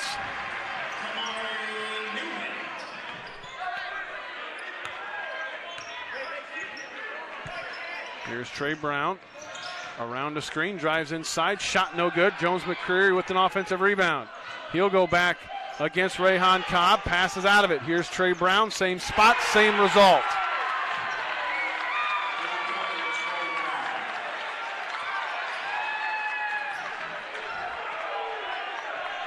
Six-point lead for the Pioneers. This match is their largest. Here's Crusoe. Inside it comes to Cobb. Cobb tries to pass it to Blaylock. It's off his hands, and now Cobb is fouled on the way up as he picked up the loose ball. And Cobb on the floor momentarily, but now back to his feet. That last foul on Jones McCreary, that's his third.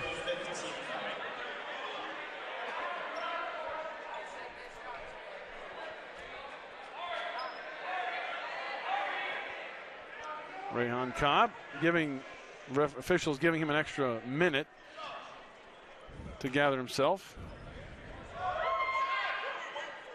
Free throw from Cobb, though, no good. Crusoe checks out as Q Cager comes into the ball game.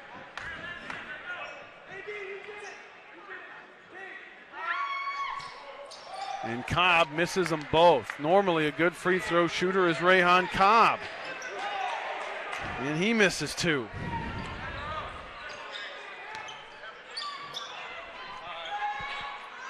Here's Jones McCreary, and a blocking foul going to be called on Rayhan Cobb as he was late getting there to the baseline defensively.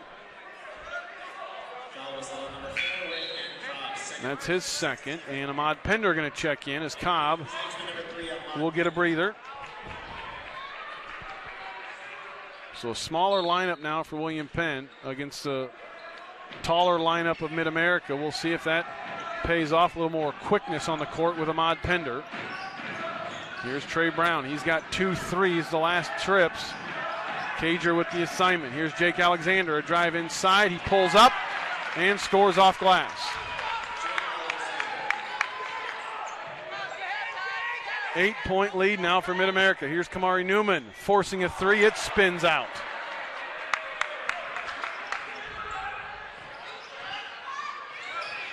Brady with the basketball. Now Anthony Brown. Here's Cameron Brady inside against Kamari Newman. Shot no good as he put it up too strong. Blaylock corrals the rebound. Here's Cager on the attack. He and Blaylock collide, and now they're going to call a travel on Cager. Cager kept the dribble alive. I don't know how that's a travel. And now they're going to say that Cager, they're going to change it from a travel to a carry. Oh my goodness.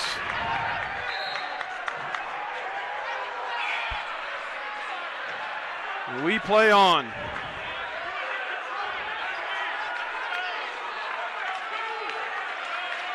I don't care who you're a fan of. If you watch that on a replay, I think you're going to agree that Cager kept control of the basketball the entire time, but either way, the call is, and MidAmerica has the basketball. This crowd trying to rally this William Penn team and spark a turnaround. Here's Brady with the basketball for the Pioneers. Hands off to Trey Brown. Brown, a shot fake, a pull up from the top of the key. Cager got a finger on it.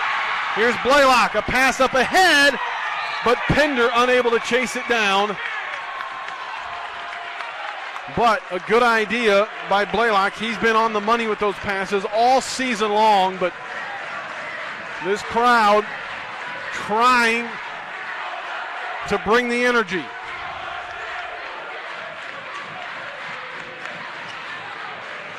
Brown, here's Brady, right wing. Here's Lops, top of the key.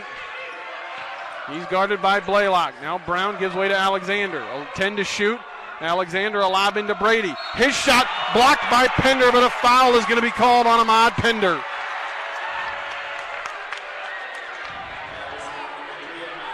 Second foul on Pender, and that'll put Cameron Brady to the line.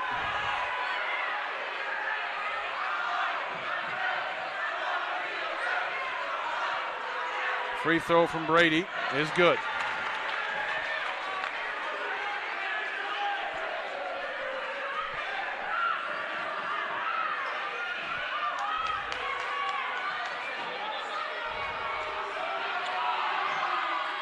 Second one, good, and it's a 10-point lead for MidAmerica. They've outscored William Penn 20-4 since the 17-minute mark of this second half. William Penn has got to find some offense. Here's Kamari Newman finally connecting on one from long range, and maybe, just maybe, that gets the Statesman offense clicking. Midway point of the second half as Anthony Brown has it for the Pioneers. Here's Lops with the basketball. Picks up his dribble, now gives way to Alexander. Alexander with 10, drives inside against Pender. Pender swats it out of bounds. It'll stay with the Pioneers, I believe. But before that, we've got a timeout. Media timeout on the floor, 9:49 to play. You're watching William Penn basketball on the Statesman Sports Network. Growing up on a small farm in Iowa, the main values my parents taught me were to work hard and to get better every day. My father used to say, don't lie, be honest, and do it right the first time. My name's Ross Kenobi, General Manager and part owner at Craig Ford, Chrysler, Dodge, Jeep, Ram, Chevrolet, and Buick. And I can assure you, the same values my parents taught me are the values you'll find when you do business with us.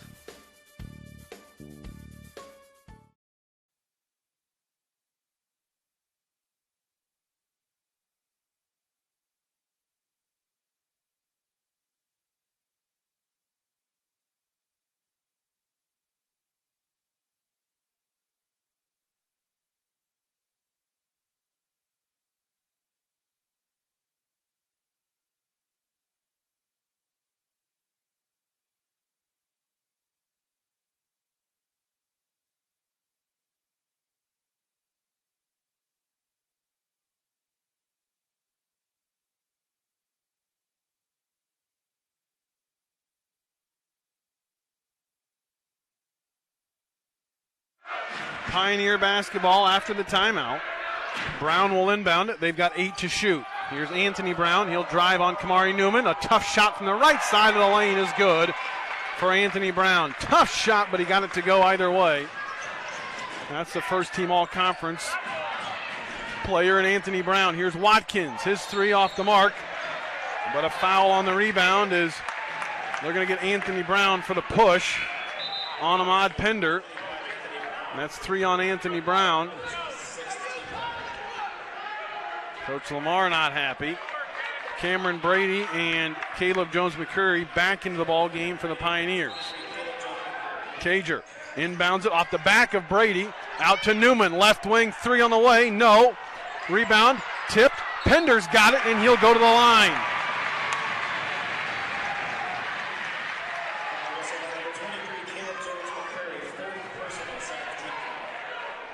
Fourth foul on Jones-McCurry, so he checks in and immediately picks up his 4th. And Ahmad Pender will be at the line. Coach Lamar. It wouldn't have been, we wouldn't have had the push call. Coach Lamar reminds Jones-McCurry that he now has 4 fouls as Pender misses the free throw.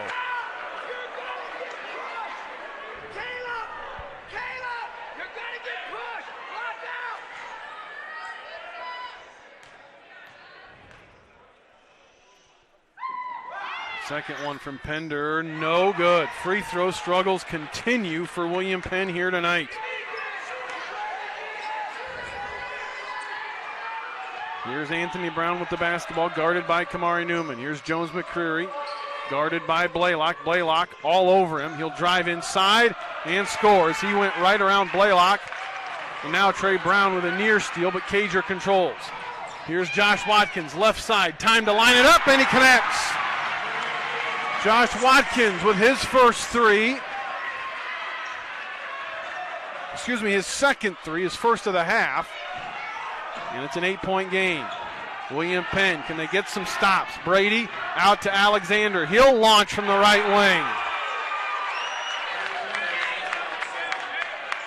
wing. Here's Cager to Newman. Newman drives inside, blocked, and he's going to be called for the travel as Newman got in the air with nowhere to go.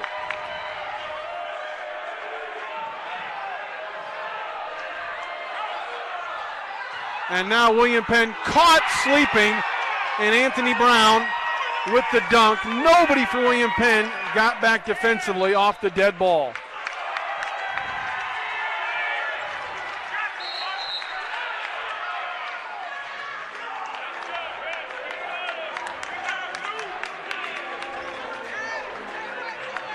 And a timeout called by William Penn.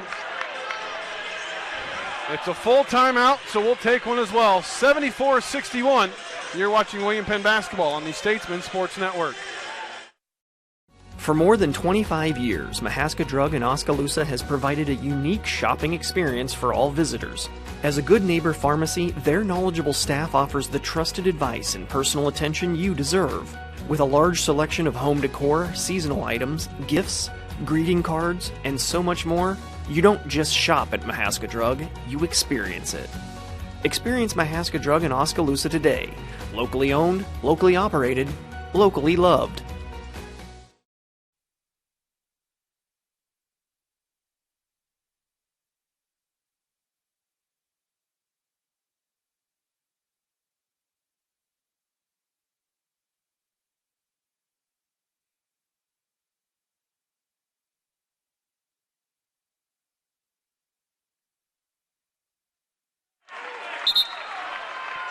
William Penn basketball out of the timeout. So far here in the second half, they've been doubled up by the Pioneers, being outscored 36-18.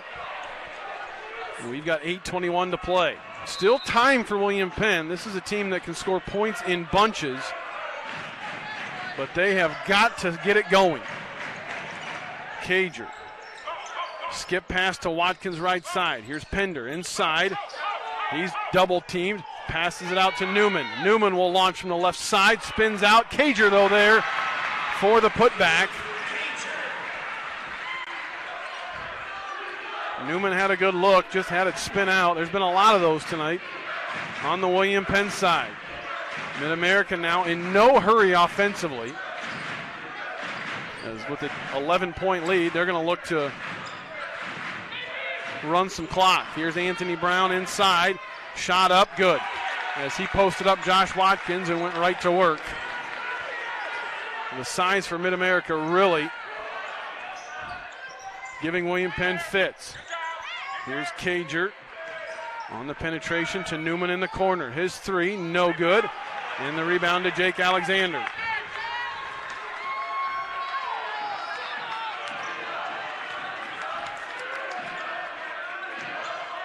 Here's a lob into Cameron Brady, misses the shot attempt, and it's out of bounds to the Statesman, and Cameron Brady is on the floor in some pain. Seems to be favoring that left leg and going to be helped to his feet and looks to be okay.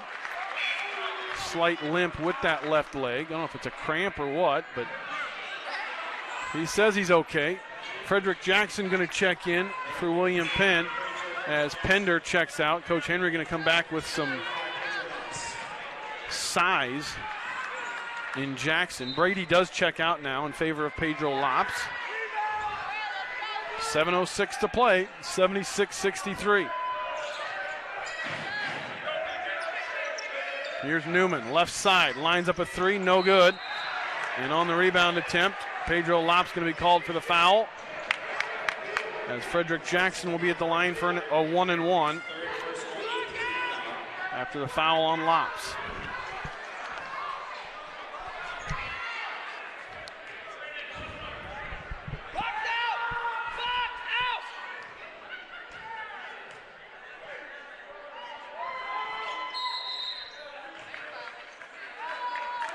And now we got a lane violation on Blaylock. Oh, boy.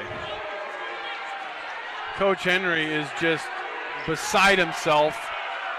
I mean, it's your team shooting the free throw. There's no reason for Blaylock to even try to get into lane, and now a foul called on Watkins. That's his fourth. And that'll put Jake Alexander to the line.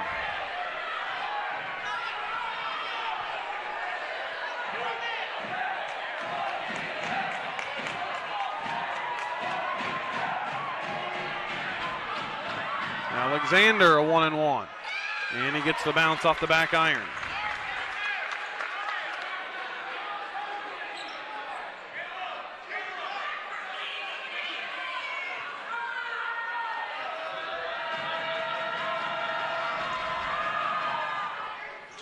Second one.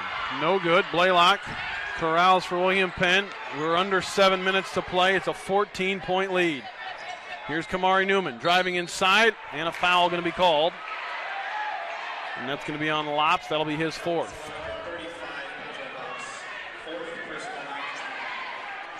Fourth foul on Lops. Kamari Newman at the line. He gets the first.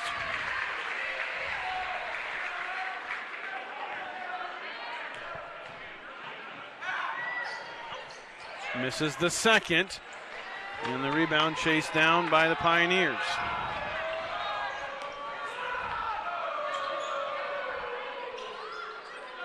Here's Alexander, and again, MidAmerica in no hurry now offensively.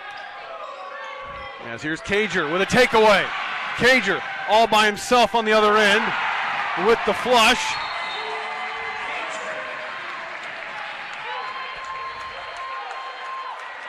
Cager now with 13. Does William Penn have a late game run in him? Timeout called by Coach Lamar. It's a full timeout, so we'll take one as well. 77-66 our score, 6:16 to play. You're watching William Penn basketball on the Statesman Sports Network. Oskaloosa Vision Center's hometown doctors have strong roots in Oskaloosa and are dedicated to serving the community. We use state-of-the-art equipment to provide high-quality, professional eye care through comprehensive eye exams, medical care for eye infection and disease treatment, as well as emergency aid and pre- and post-operative care. With our large variety of prescription glasses, sunglasses, and contact lenses, we strive to meet the needs of all patients, from newborn to adult. Oskaloosa Vision Center. Come see us today.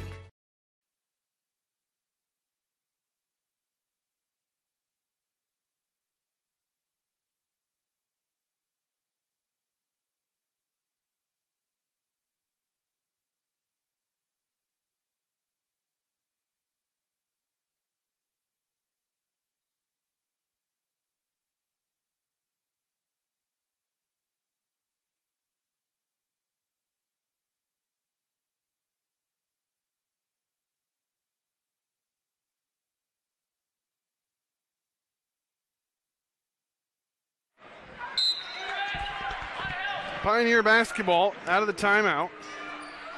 They lead it by 11, it's just over 6 minutes to play. And here's a kick. Whistled on William Penn. Shot clock will go back to 20. Trey Brown will inbound for MidAmerica.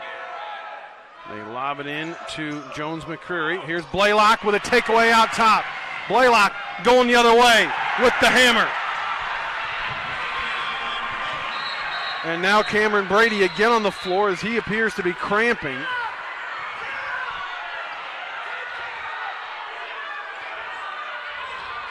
Brady gonna limp to the bench once again as Lops checks in for him. So that's two steals on this end for William Penn. One by Cager, one by Blaylock. And if William Penn's gonna make this comeback, that's where it has to start. They've got to get stops defensively. The Penn zone trying to urge them on as Brown has it out top. Here's Anthony Brown with it. Around a screen, now reverses, and he dribbles through traffic, lost it. Kamari Newman with the takeaway. Newman into the front court. Watkins corner three on the way! 6-point ball game. 5.5 to play. 7 straight for William Penn. This crowd back into it. 3 straight stops defensively for the Statesmen. Here's Anthony Brown with the dribble. He drives at Frederick Jackson, and they're going to count that basket and give the foul to Frederick Jackson. The continuation given to Anthony Brown. He's got 20. Looking for number 21.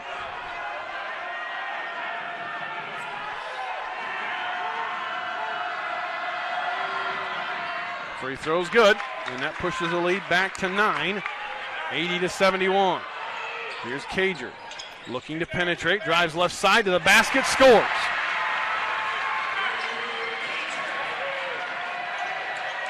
Trey Brown with it into the front court, takes a screen from Jones McCreary. He's got it left, right side, now goes to the top of the key. Here's Lops with it, pass ins to Jones McCreary. McCreary backs it on Jackson, and that's going to be a travel. Good defense by Frederick Jackson.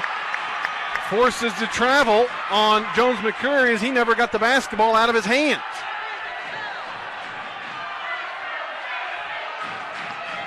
.440 to play. Cager walks it into the front court. Chance of let's go Statesman from this crowd. Here's Newman, top of the key to Watkins. Watkins back to Newman. Quick release from the right side is good. Kamari Newman connects from deep. And now we got a timeout called by MidAmerica.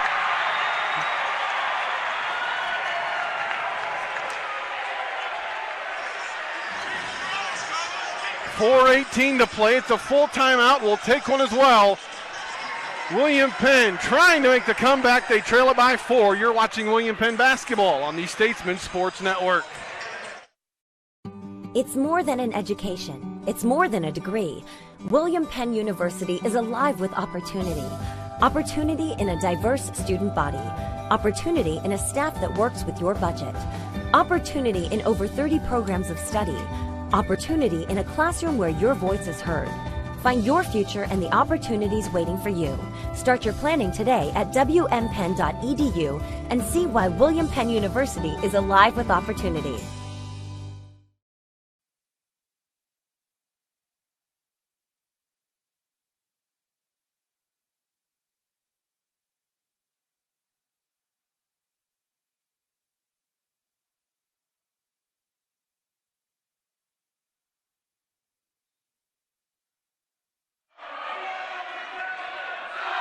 Pioneer basketball out of the timeout. They lead it 80-76. But their lead has been cut to 4. It was 13 4 minutes ago.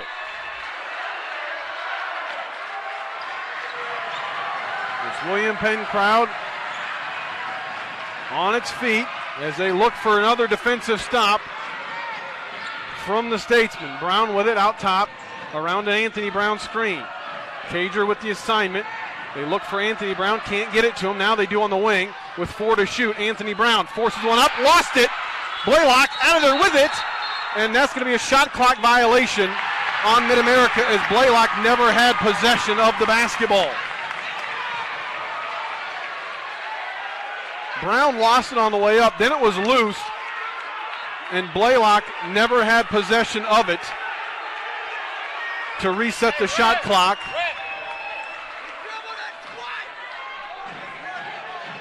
And the shot clock violation will give it back to William Penn.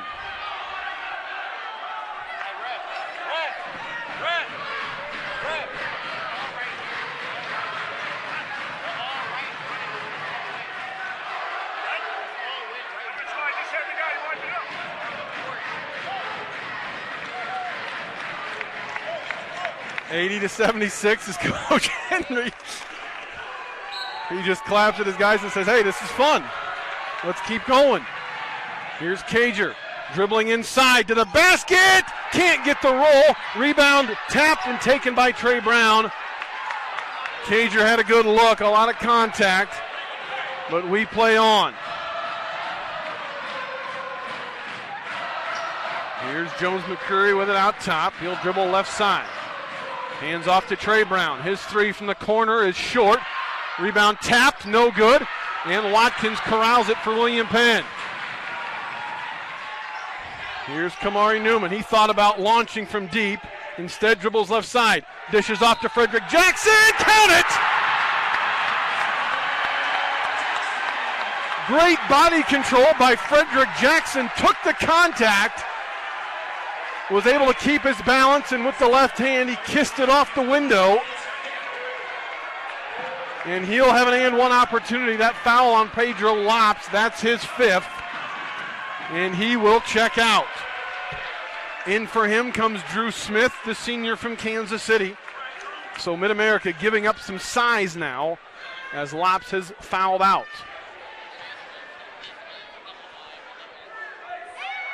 The free throw from Jackson is pure. 1 point game. Jackson with 12.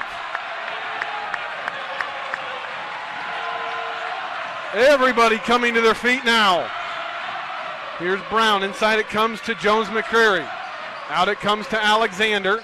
He goes around the screen. Picks up his dribble. Nowhere to go. And he's going to be forced to call a timeout. He didn't want to risk the 5-second call. So he turned to the official and asked for time. It's a 30-second timeout. We'll keep it right here. 2:53 to play. MidAmerica 80, William Penn 79.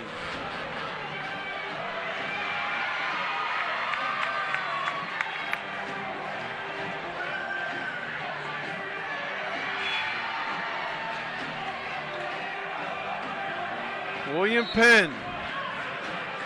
They haven't come all the way back, but they have made this interesting here in the late going.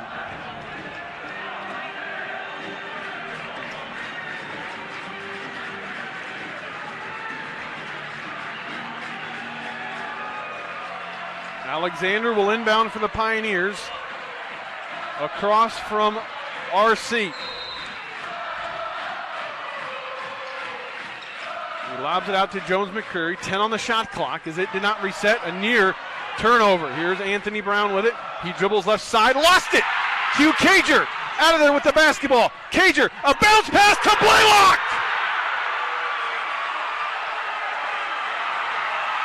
Statesmen lead the basketball game with 2:30 to play.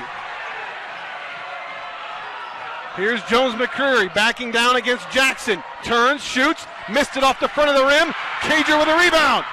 Cager, and now they're going to get a late whistle and a blocking foul on Trey Brown. Coach Lamar can't believe it. And Hugh Cager will walk to the other end for free throws.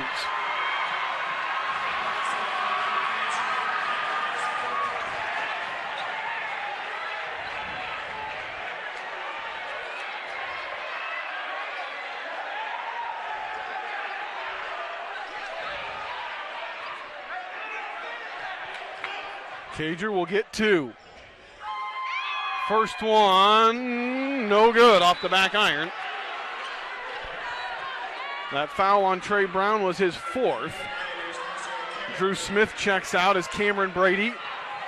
Going to give it a go once again. He's back in there for Coach Rocky Lamar.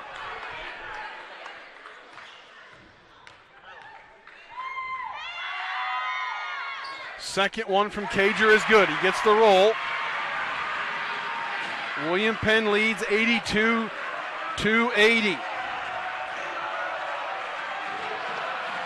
Trey Brown with the basketball for the Pioneers. Here's Anthony Brown on the right wing.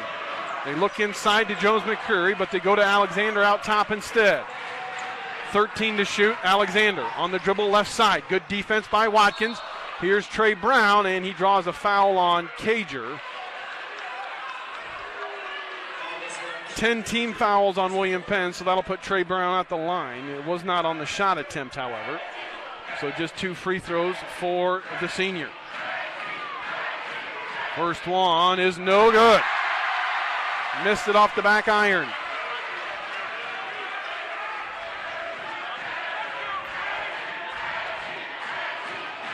Second one is pure from Trey Brown. 1-point game.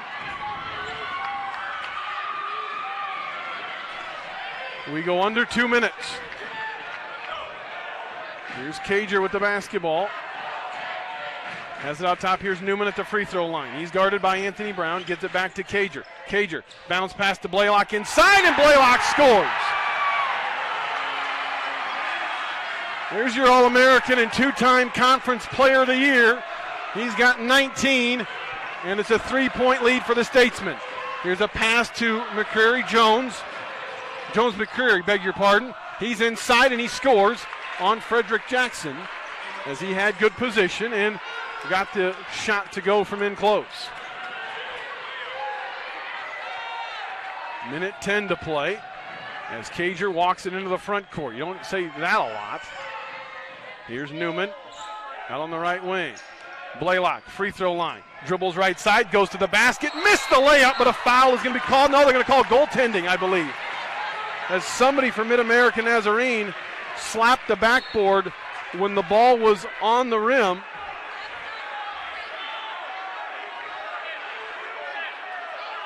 And the goaltending call. And well, now they're going to go to the monitor and look at it as the backside official. One official was explaining to Coach Lamar what the call was. And then the backside official came in and asked, hey, do you want to review it? And I think they are going to talk about it at least. As it stands right now, the basket has been counted. It's 86-83.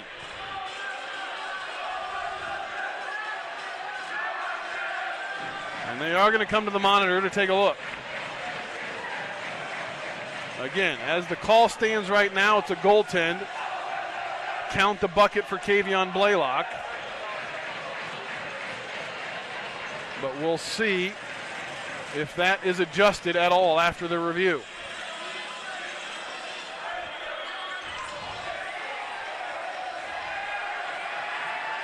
An enormous call right here per the review.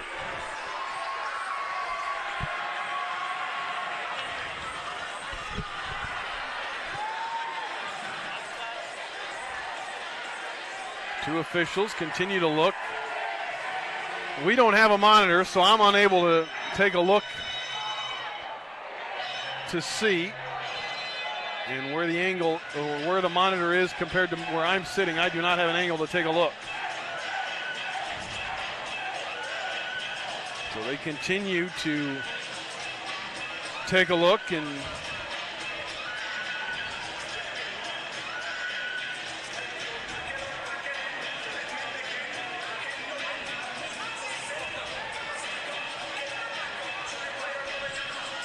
both teams near their bench, just waiting right now for the call. And this is kind of a, I mean, you want to get the call right, but it's unfortunate because it kind of puts a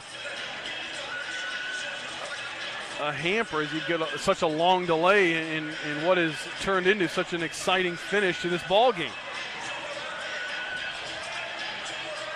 Student section's still into it, though. They're bouncing and jumping around to the music on the PA.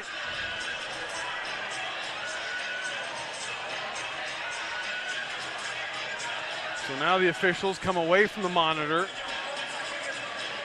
and they continue to discuss now as a group of three. And the basket is good. So they are going to count the bucket. So the goaltending call stands. It's a 3-point lead for William Penn, 86-83. 58 seconds to play. Just a one-possession game. And now William Penn, they're going to pick up full court on the inbounds.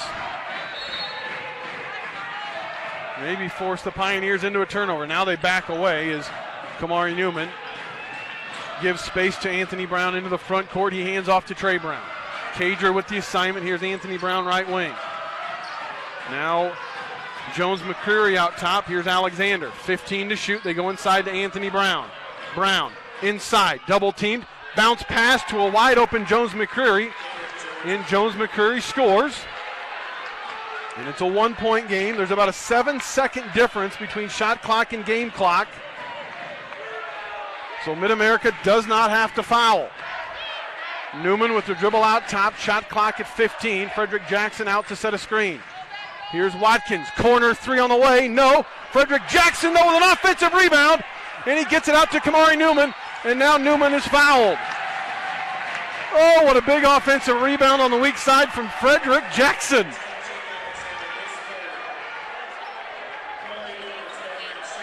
Kamari Newman at the line for MidAmerica. Even if he makes both, it's still a one-possession game.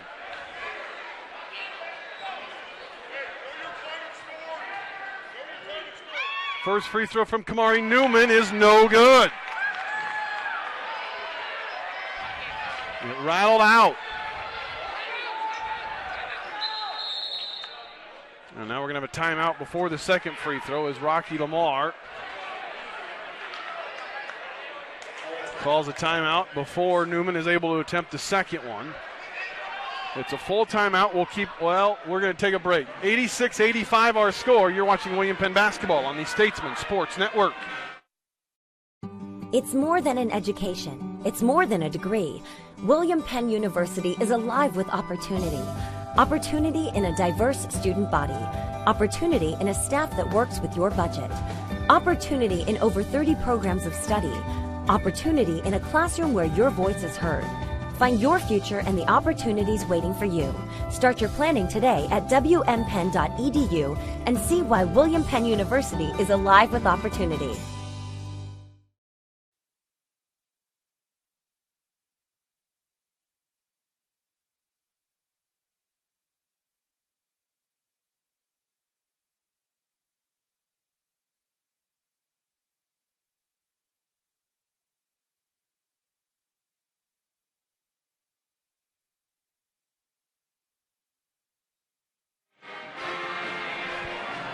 .8 seconds on the clock. William Penn leading 86-85. Kamari Newman will be at the line for the second free throw.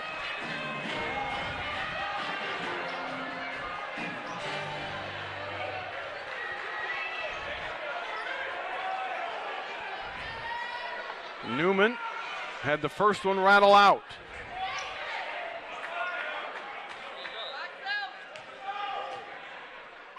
Second one from Newman is pure. 2-point game. MidAmerica with the basketball. They get it into Anthony Brown. Brown into the front court, around a screen. He dribbles left side, drives inside. A shot up is good by Anthony Brown. And we're tied at 87 with 4.5 on the clock. Anthony Brown got space on the left side and drove right to the basket. And the All-American scored it off the glass. Good job by William Penn as they were careful not to commit a foul.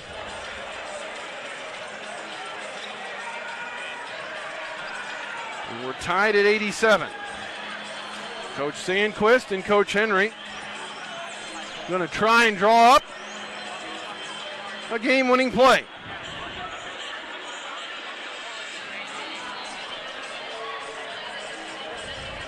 If you're William Penn here, you try to draw up a game-winning play. At worst, you go to overtime here on your home court and play 5 more minutes. 4.5 is plenty of time to catch it in the back court and get into the front court and get a look. This is not a catch-and-shoot situation. You've got time to move the basketball.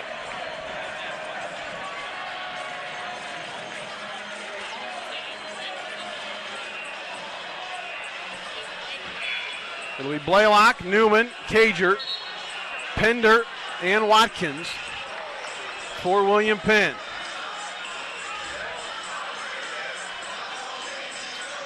It looks like for William Penn, who's going to inbound? It'll be Watkins to inbound. As MidAmerica now they're going to pick up as Drew Smith comes up to catch Cager. Watkins looking, gets it into Cager. Cager's got it. Cager, a lob to Blaylock. Loose. And that is how the regulation will end. Boy, Cager caught the pass, took a couple of dribbles, got to the free throw line, put it up in the air for Blaylock to catch. Blaylock, though, unable to catch it cleanly. And by the time Cameron Brady caught the basketball, he had enough time to heave it full court. It was nowhere close. And we go to overtime. It's only right. These two teams went to overtime the first time.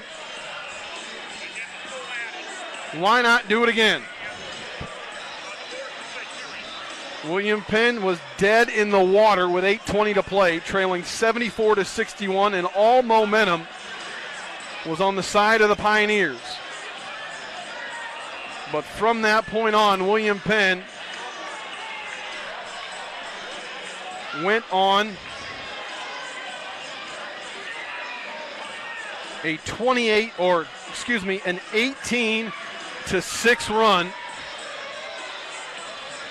And we're within 1 at the 2:53 mark. No, excuse me, it was a 21-3 run from the 8:21 mark to the 2:19 mark of the second half, as they turned a 13-point deficit into a 2-point lead. MidAmerica, though, give them credit. They made plays down the stretch, including the bucket from Anthony Brown with 4 seconds to play to tie this thing up and send it to overtime. Here in this quarterfinal round matchup, William Penn wins the tip as Frederick Jackson gets it over to Josh Watkins. Here's Kamari Newman, a drive inside, left-handed layup, no good. Loose underneath, and the rebound to MidAmerica. Here's Trey Brown on the run out, blocked by Cager, but a foul is going to be called on Q Cager. And that's 5 on cue. And his night will come to a close. I think the block was clean. It was the body contact after the block where the foul was whistled. But there again, MidAmerica on the leak out. William Penn has got to identify that and get somebody back defensively. Brown's free throw, good.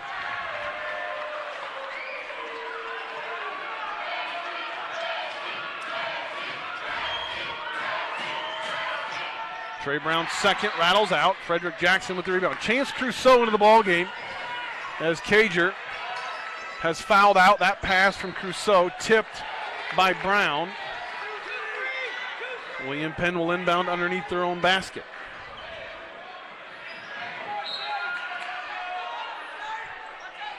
Crusoe bounces into Jackson, but Jackson mishandled it. And now another run out as Brown ahead of the pack, but he threw it away. Watkins there, and it's out of bounds to William Penn. That pass to Brown didn't take him to the basket. It took him to the right, towards the right corner. And that really the only saving grace for William Penn, as otherwise Brown would have had another layup. Newman walks it into the front court. Here's Crusoe, left side, bounce pass to Blaylock. Blaylock scores as he just went right up over the top of Jones McCreary. And Blaylock with a game-high 23. Here's Trey Brown with the basketball. Over it comes to Alexander. They're going to post up Cameron Brady on Blaylock. They get it to him. Brady turns, now backs it out to the wing. 10 to shoot as Anthony Brown drives in, reverse layup, good. As he just knifed his way through the defense and scored at the rim. He's got 25 now for the Pioneers. Here's Kamari Newman with it out top. Here's Watkins looking. Now, and it comes to Crusoe. Crusoe inside, scores. As he got lost defensively by MidAmerica, was open in the lane. Watkins found him, and Crusoe able to finish. And that gives William Penn the 1-point lead back. 3:19 to play here in the first overtime. Here's Anthony Brown driving left again. Shot blocked by Kamari Newman as he just palmed it off the hands of Anthony Brown. As Brown unable to get any lift on that shot attempt. Kamari Newman thought about a three, instead drives inside, dishes off to Blaylock. Blaylock fouled, and that's on Jones McCreary, and that's his fifth.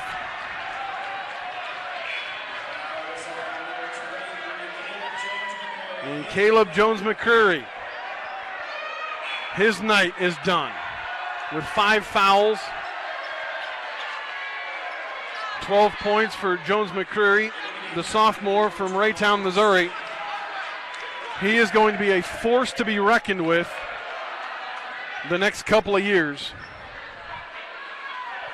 for this MidAmerica program.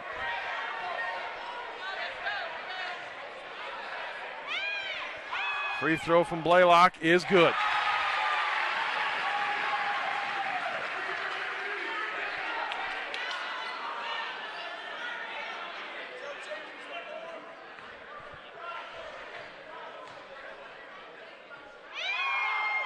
Second one from KB is pure. 3-point lead for William Penn, 2:55 to play. As Drew Smith walks it into the front court, gives way to Trey Brown. Crusoe with the assignment. Now here's Alexander. Back to Trey Brown.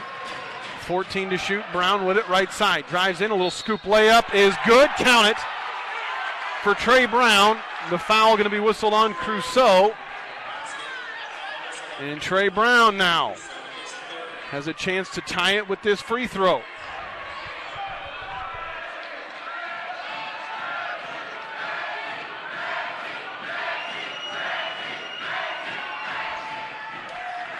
And he does. 93 all, 2.5 to play. Here in the first overtime. MidAmerica trying to extend their season. Here's Blaylock inside, left side shot, too strong off the window. And the rebound to Cameron Brady. Blaylock had a good look. Just put it up too strong as Brown will walk it into the front court.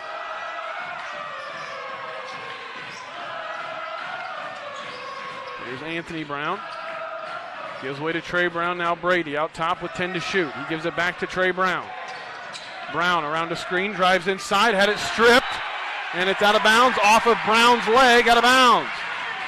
I don't know if it was Watkins or Crusoe. Somebody got a hand on it and knocked it off the leg of Trey Brown. We go under 2 minutes.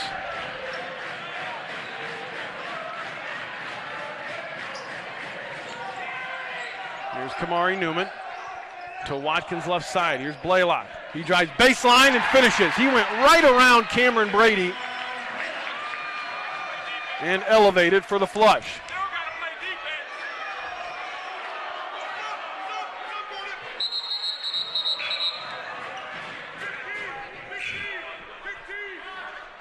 Ahmad Pender going to check in as Frederick Jackson will take a seat. A minute 41 to play. Anthony Brown going to walk it into the front court. You can bet it's probably going to be him or Trey Brown. Going to try and get to the basket like they've done so many times here in the late going of this ball game, both in overtime and at the end of regulation. Here's Anthony Brown with it out top as he dribbles left on Kamari Newman. Behind the back dribble. Shot blocked by Pender. Loose underneath to Cameron Brady, and he scores.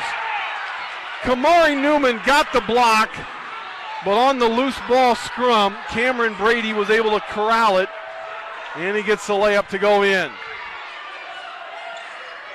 Here's Chance Crusoe to Pender, free throw line. Pender drives left, blocked. Blaylock there for the follow, and one. Pender had his shot blocked by Brady, but it fell right into the hands of Kevion Blaylock, who was Johnny on the spot. His putback good off the glass. And he's got a free throw coming. That foul on Jake Alexander, his fourth.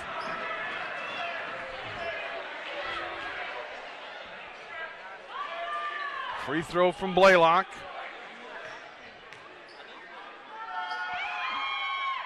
Is good. 3-point lead again for William Penn. Final minute of the first overtime. Trey Brown pressured by Crusoe in the backcourt, and Crusoe nearly picked his pocket as he crossed half court, but he was able to knock it out of bounds. It'll be MidAmerica basketball, and Coach Lamar calls a timeout. It's a full timeout. We'll take one as well. 98-95. 49 seconds to play. You're watching William Penn basketball on the Statesman Sports Network. Hi, this is Michael, owner of the Wood Iron Grill in Oskaloosa on South 11th Street. Your home for chef-inspired cuisine. From the delectable food that we serve to our gracious hospitality, the Wood Iron Grill provides a warm atmosphere with panoramic views of emerald fairways and rolling greenery. We're proud to call Oskaloosa home and proud to be awarded the best burger in the state. If you're looking for extraordinary flavor and impeccable service, it doesn't get any better than the Wood Iron Grill. Check out our events and special calendar online or on Facebook.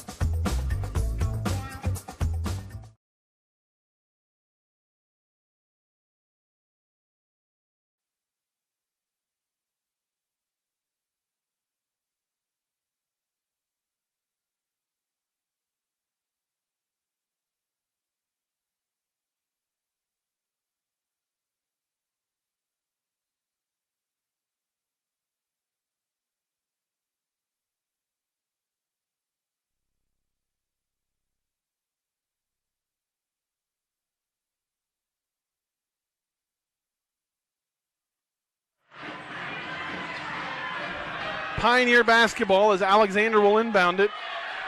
They've got 22 on the shot clock, 49 on the game clock. They trail it by 3.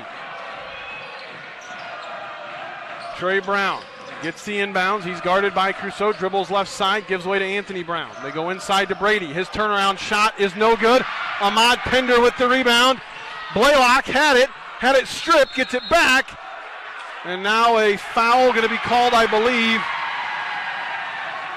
Or no, they're going to say Drew Smith was out of bounds when he touched the basketball. He claims he never had possession, but if he touched it while he was out of bounds, that still counts. Blaylock fortunate there as he didn't realize he had two defenders right around him after grabbing that basketball.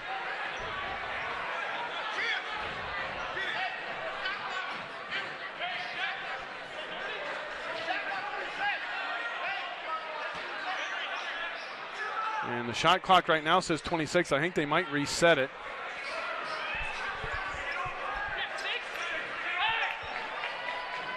Okay, so they're not going to reset the shot clock, so they've got 6 seconds to get it over the midcourt line.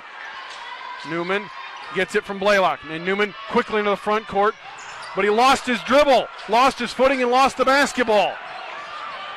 Turnover, back to the Pioneers. Here's Anthony Brown, dribbling inside, eludes the defender, and a blocking foul going to be called on Ahmad Pender. Oh my goodness.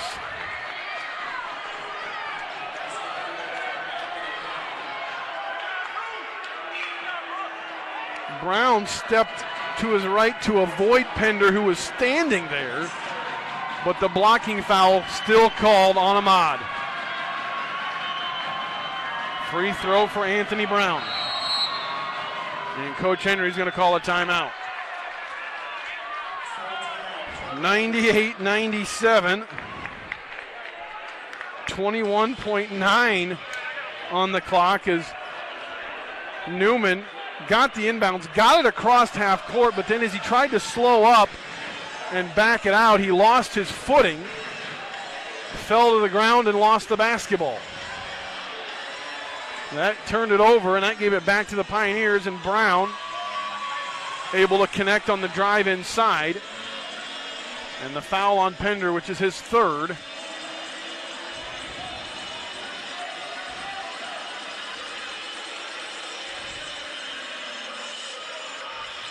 Gives Anthony Brown the opportunity to tie this ball game at the free throw line.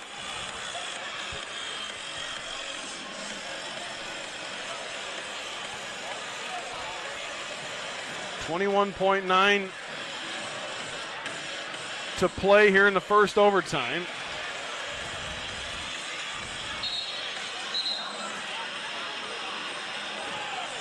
Anthony Brown will be at the line.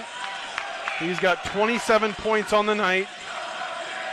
The All-American and first-team All-Conference player, an 81% free throw shooter on the year, the best on this MidAmerica squad.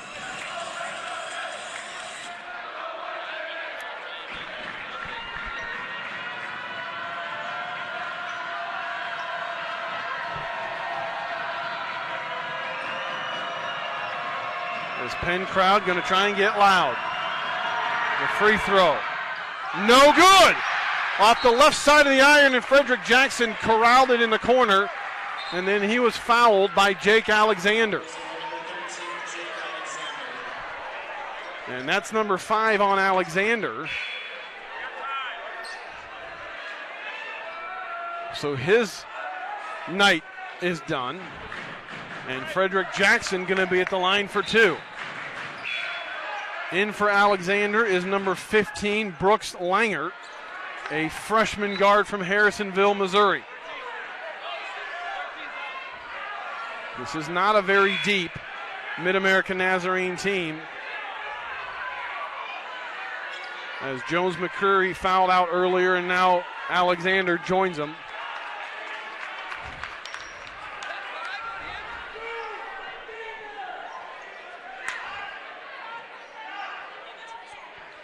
Frederick Jackson at the line. He will get 2.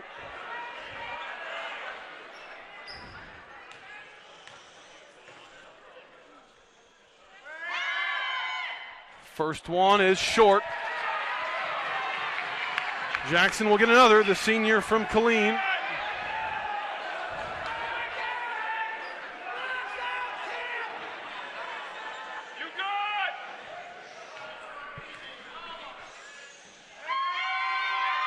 Second one from Jackson is pure. So he gets the second. 2-point game, 99-97.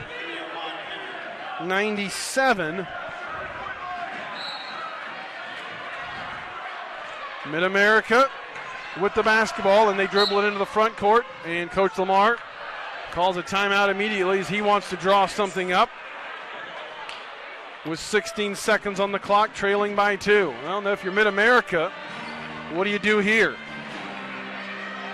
Do you play for the tie in a second overtime? Or do you go for the win? They went for the tie at the end of regulation, and they got the bucket from Anthony Brown on the drive inside.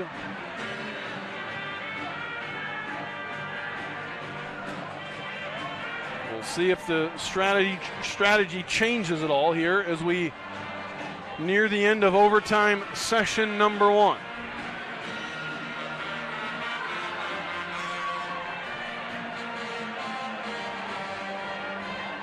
Pender has checked in, or going to check in place of Jackson, as Coach Henry wants to go a little more speed defensively with Pender. Can afford the giving up the size now that Jones McCreary has fouled out of the basketball game.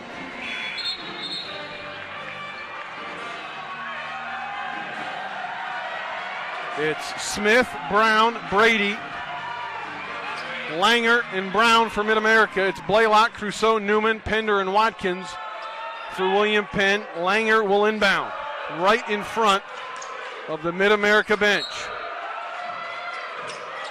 He gets it into Trey Brown in the backcourt. Brown dribbles right side, goes around the screen, now goes back to the top of the key, 7 to shoot. Here's Anthony Brown. Anthony Brown to Langer, left side 3 on the way. It's no good. Blaylock up high for the rebound, and he's fouled.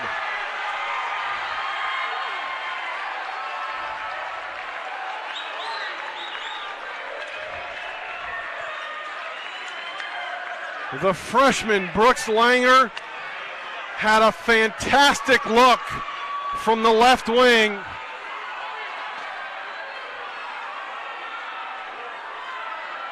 Just missed it off the left side of the iron. Blaylock at the line. He's got to make them both here. Just 0.9 on the clock. That's enough time to catch and shoot if you're MidAmerica. So Blaylock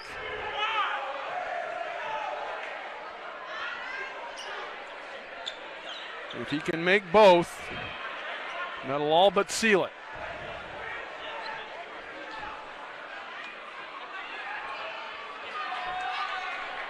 Emotion starting to hit the MidAmerica players as Trey Brown and Coach Lamar embrace. Blaylock's first free throw is good.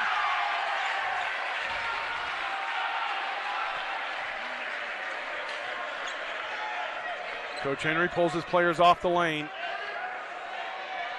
Blaylock, second one is good. And that'll do it. MidAmerica just got to inbound the basketball. They do. They won't even attempt the shot. And that's it.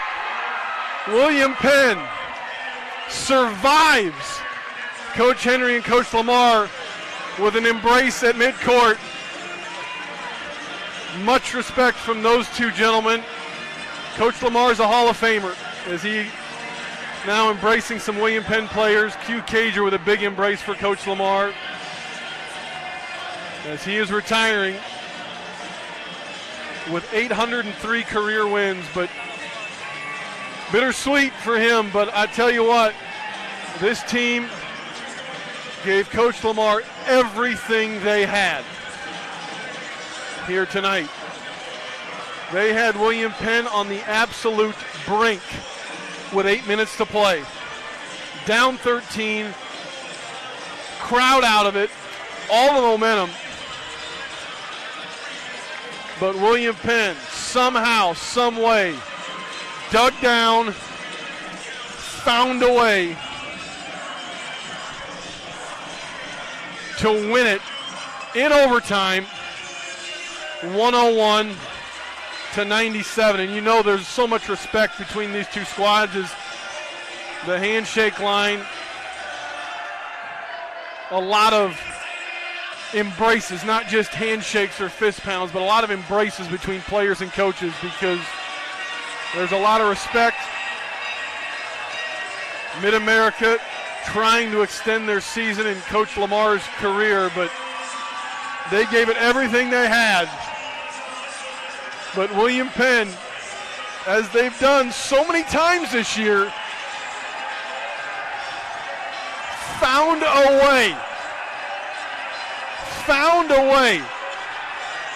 late in the ball game to make plays and get the victory here tonight as students come out and join the celebration, and Coach Henry walks off, and I can tell he just took a deep, deep breath,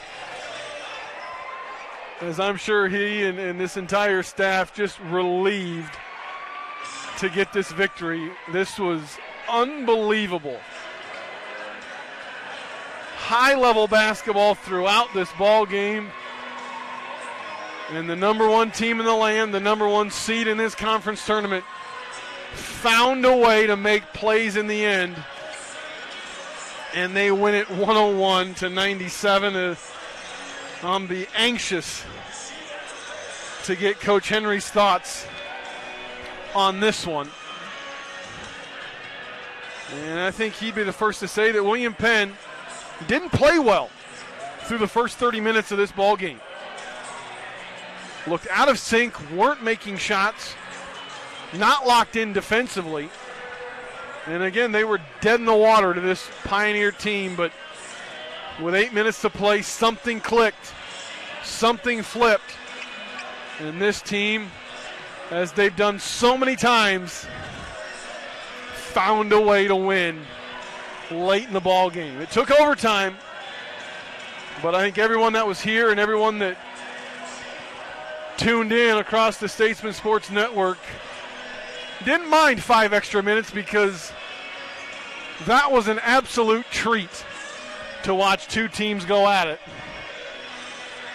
with everything on the line for both sides. As we wait for Coach Henry, we'll go through some stats. First of all, for the visiting Pioneers, they were led by the All-American and first-team All-Conference player Anthony Brown. He played all 45 minutes.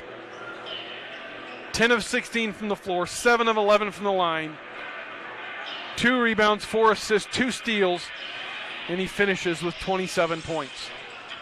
21 points apiece for Cameron Brady and Trey Brown. Trey Brown also played all 45 minutes here tonight.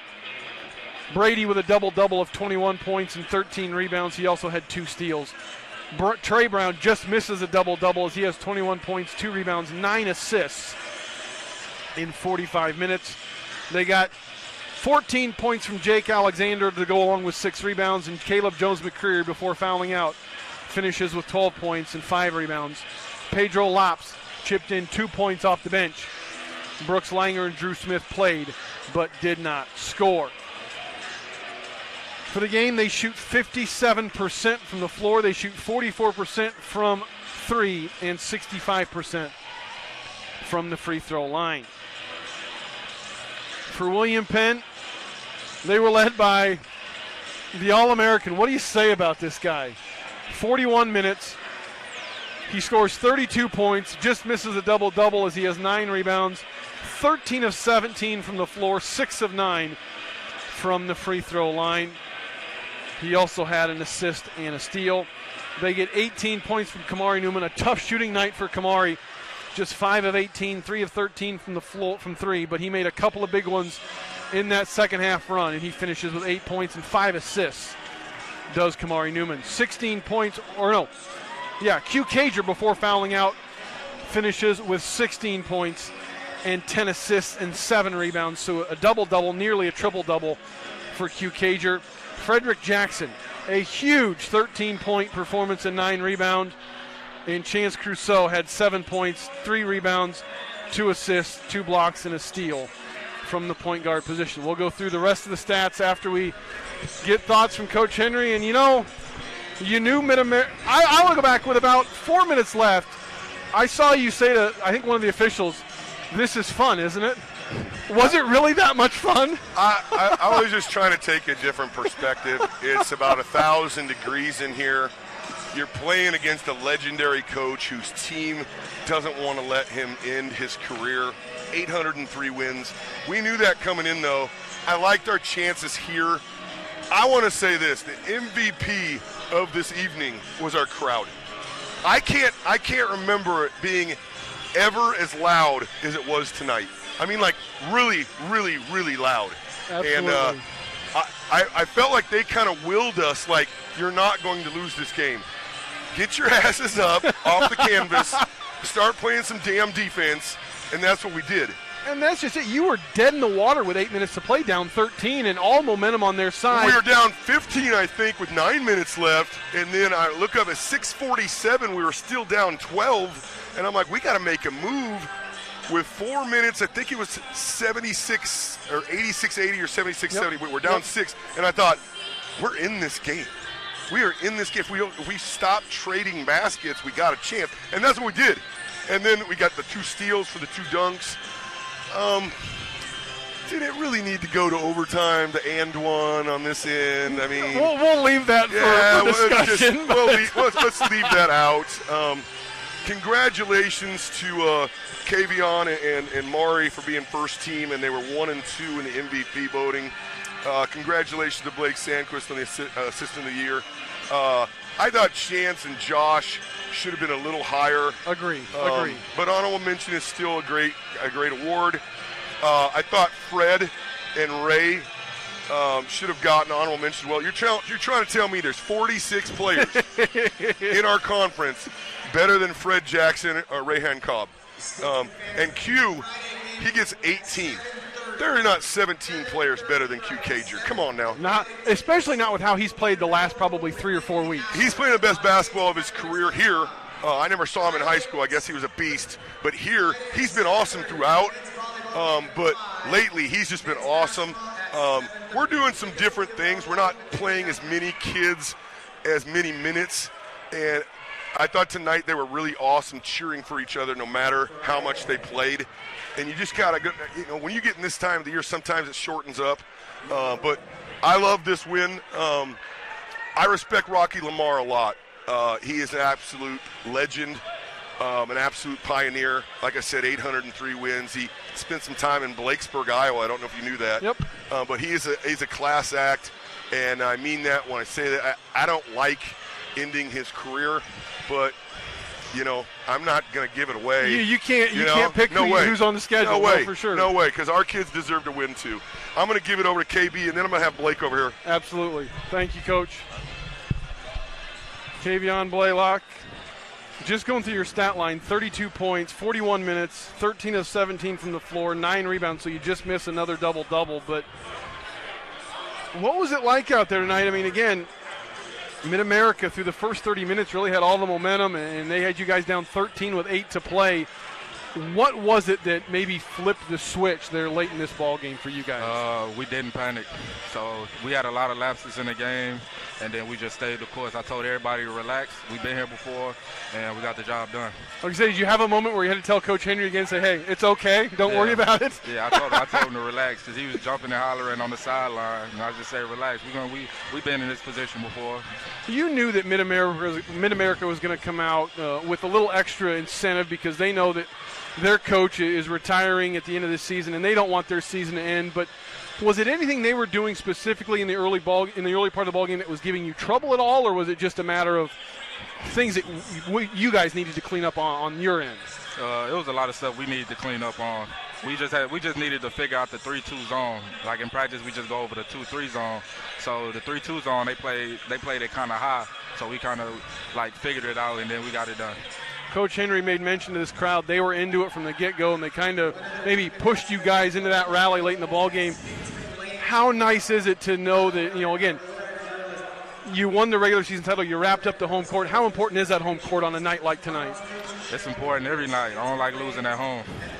So, and this could have been my last game. Next game could be my last game. So I just play every game like it's my last. Like I say, do you have that in your mind, knowing that this is your senior season and that you're to the point in the postseason where there is no tomorrow? Yeah. So just got to come out and play hard every night. So give it my all. Well, Kevion, congrats. 32 points, 9 rebounds. We'll see you again on Friday, my man. All right, thank you. Congrats. Kevion Blaylock, the All-American, first team All-Conference, and two-time back-to-back Player of the Year. Kevion Blaylock, and a well-deserved two-time Conference Player of the Year. And we're going to talk to Coach Sandquist now, and I'm going to start you off the same thing I asked KB and the same thing I talked to Coach Henry about. With 8 minutes left, you guys were dead in the water. Oh, we were dead. What changed? Yeah. The crowd.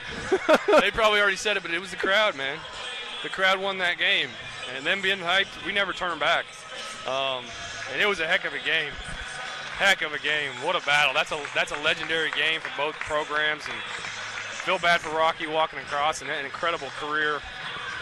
They're tough, and those kids didn't want to lose, man, and hats off their program. Those kids played their tails off. You knew that they were the little extra incentive here tonight, wanting to keep Coach Lamar going. But I thought when that rally started, it was a couple of back-to-back threes from Watkins and Newman, who hadn't shot the ball really well up till that point. But what's it say about those guys and their mentality of just having that shooter's mentality of knowing, hey, the next one's going to go in, even though I've maybe missed my previous 5 or 6. They both have incredible mental toughness most of the time.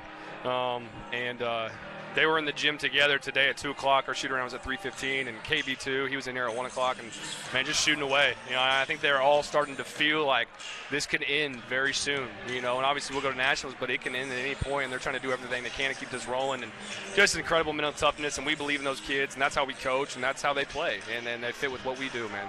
I thought Frederick Jackson was awesome tonight in 20 minutes of action. He is coming along.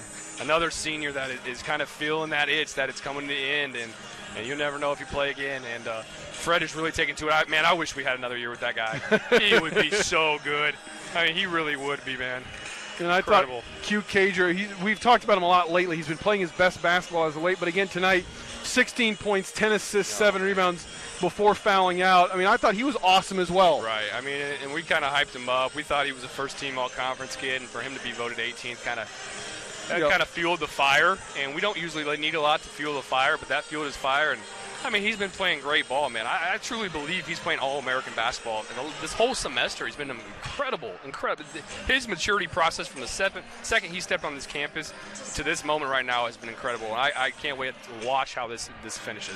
This gym has hosted some memorable games and memorable matchup. This one's obviously going to be added to the list, but how nice is it to have these games on your home court and in your home gym? I think we're at 37 in a row, something like that. We were counting it up, and I didn't want to jinx it saying that the other day, but it's incredible, man, and hats off to our student section, our crowd for getting us going again. And it's a blessing, man, and it's a great recruiting tool, too. It's incredible. I sent a video of our student section to a crew like, wow. D1 games are cool, and the gyms and the arenas are fantastic, but you don't get that most of the time unless you're at Cameron Indoor, you know? Absolutely not. Well, the good news is we get to do it again in a couple of days. Central Methodist, the only team we've lost to this year, so there will be a little revenge factor there. And their coaches do a great job. They have a really good team. They're going to go to the national tournament regardless if they win or not. So it'll be a fun game with a lot of really talented guys.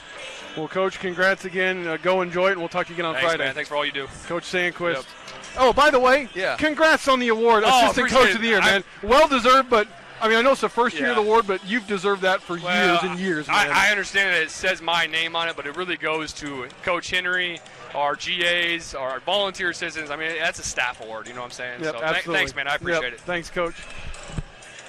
All right, well, we'll continue to go through the stats. Again, we talked about Blaylock and Newman. Frederick Jackson, 13 and 9. Q Cager, 16, 10 and 7. Again, 3 steals as well on the block. He was outstanding again tonight. And Chance Crusoe, he struggled tonight. Not his prototypical game, but again, played solid down the stretch. Josh Watkins with 9 points off the bench. He played 30 minutes of action, played extensively late in the ball game, and he was solid. 4 points for Munir Newton and 2 for Ahmad Pender. Malik Edwards and Rayhan Cobb played but did not score. William Penn for the game shoots 51% from the floor. They shoot 27% from 3. just 6 of 22 and 55% from the free throw line. Not good, but they were 6 of 7 in the overtime session. Points in the paint, William Penn 64, MidAmerican 50. Points off turnovers, pretty even. MidAmerica 31 to 29. Second chance points in favor of William Penn 24 to 12. That courtesy of a 42 to 31 rebounding advantage, including a 15 to 6 advantage on the offensive glass. And bench points, William Penn 15 to 2. We had 7 ties. We had 12 lead changes. But in the end, William Penn survives in overtime, 101-97. The final. As Coach Sandquist said, back at it again on Friday night as William Penn and Central Methodist winning earlier tonight against Peru State. They will make the trip up here to Oskaloosa on Friday as William Penn, again, that's the only loss on the year, a 79-73 setback on December 8th. William Penn will try to avenge that this Friday night. I'm going to try and get the start time for that as just a moment.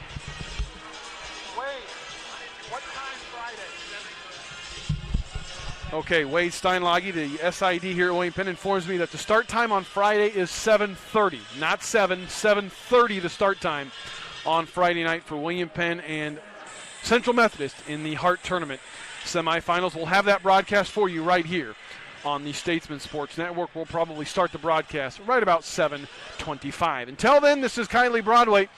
Hope you enjoyed this broadcast of William Penn basketball. Until Friday night, so long, everybody.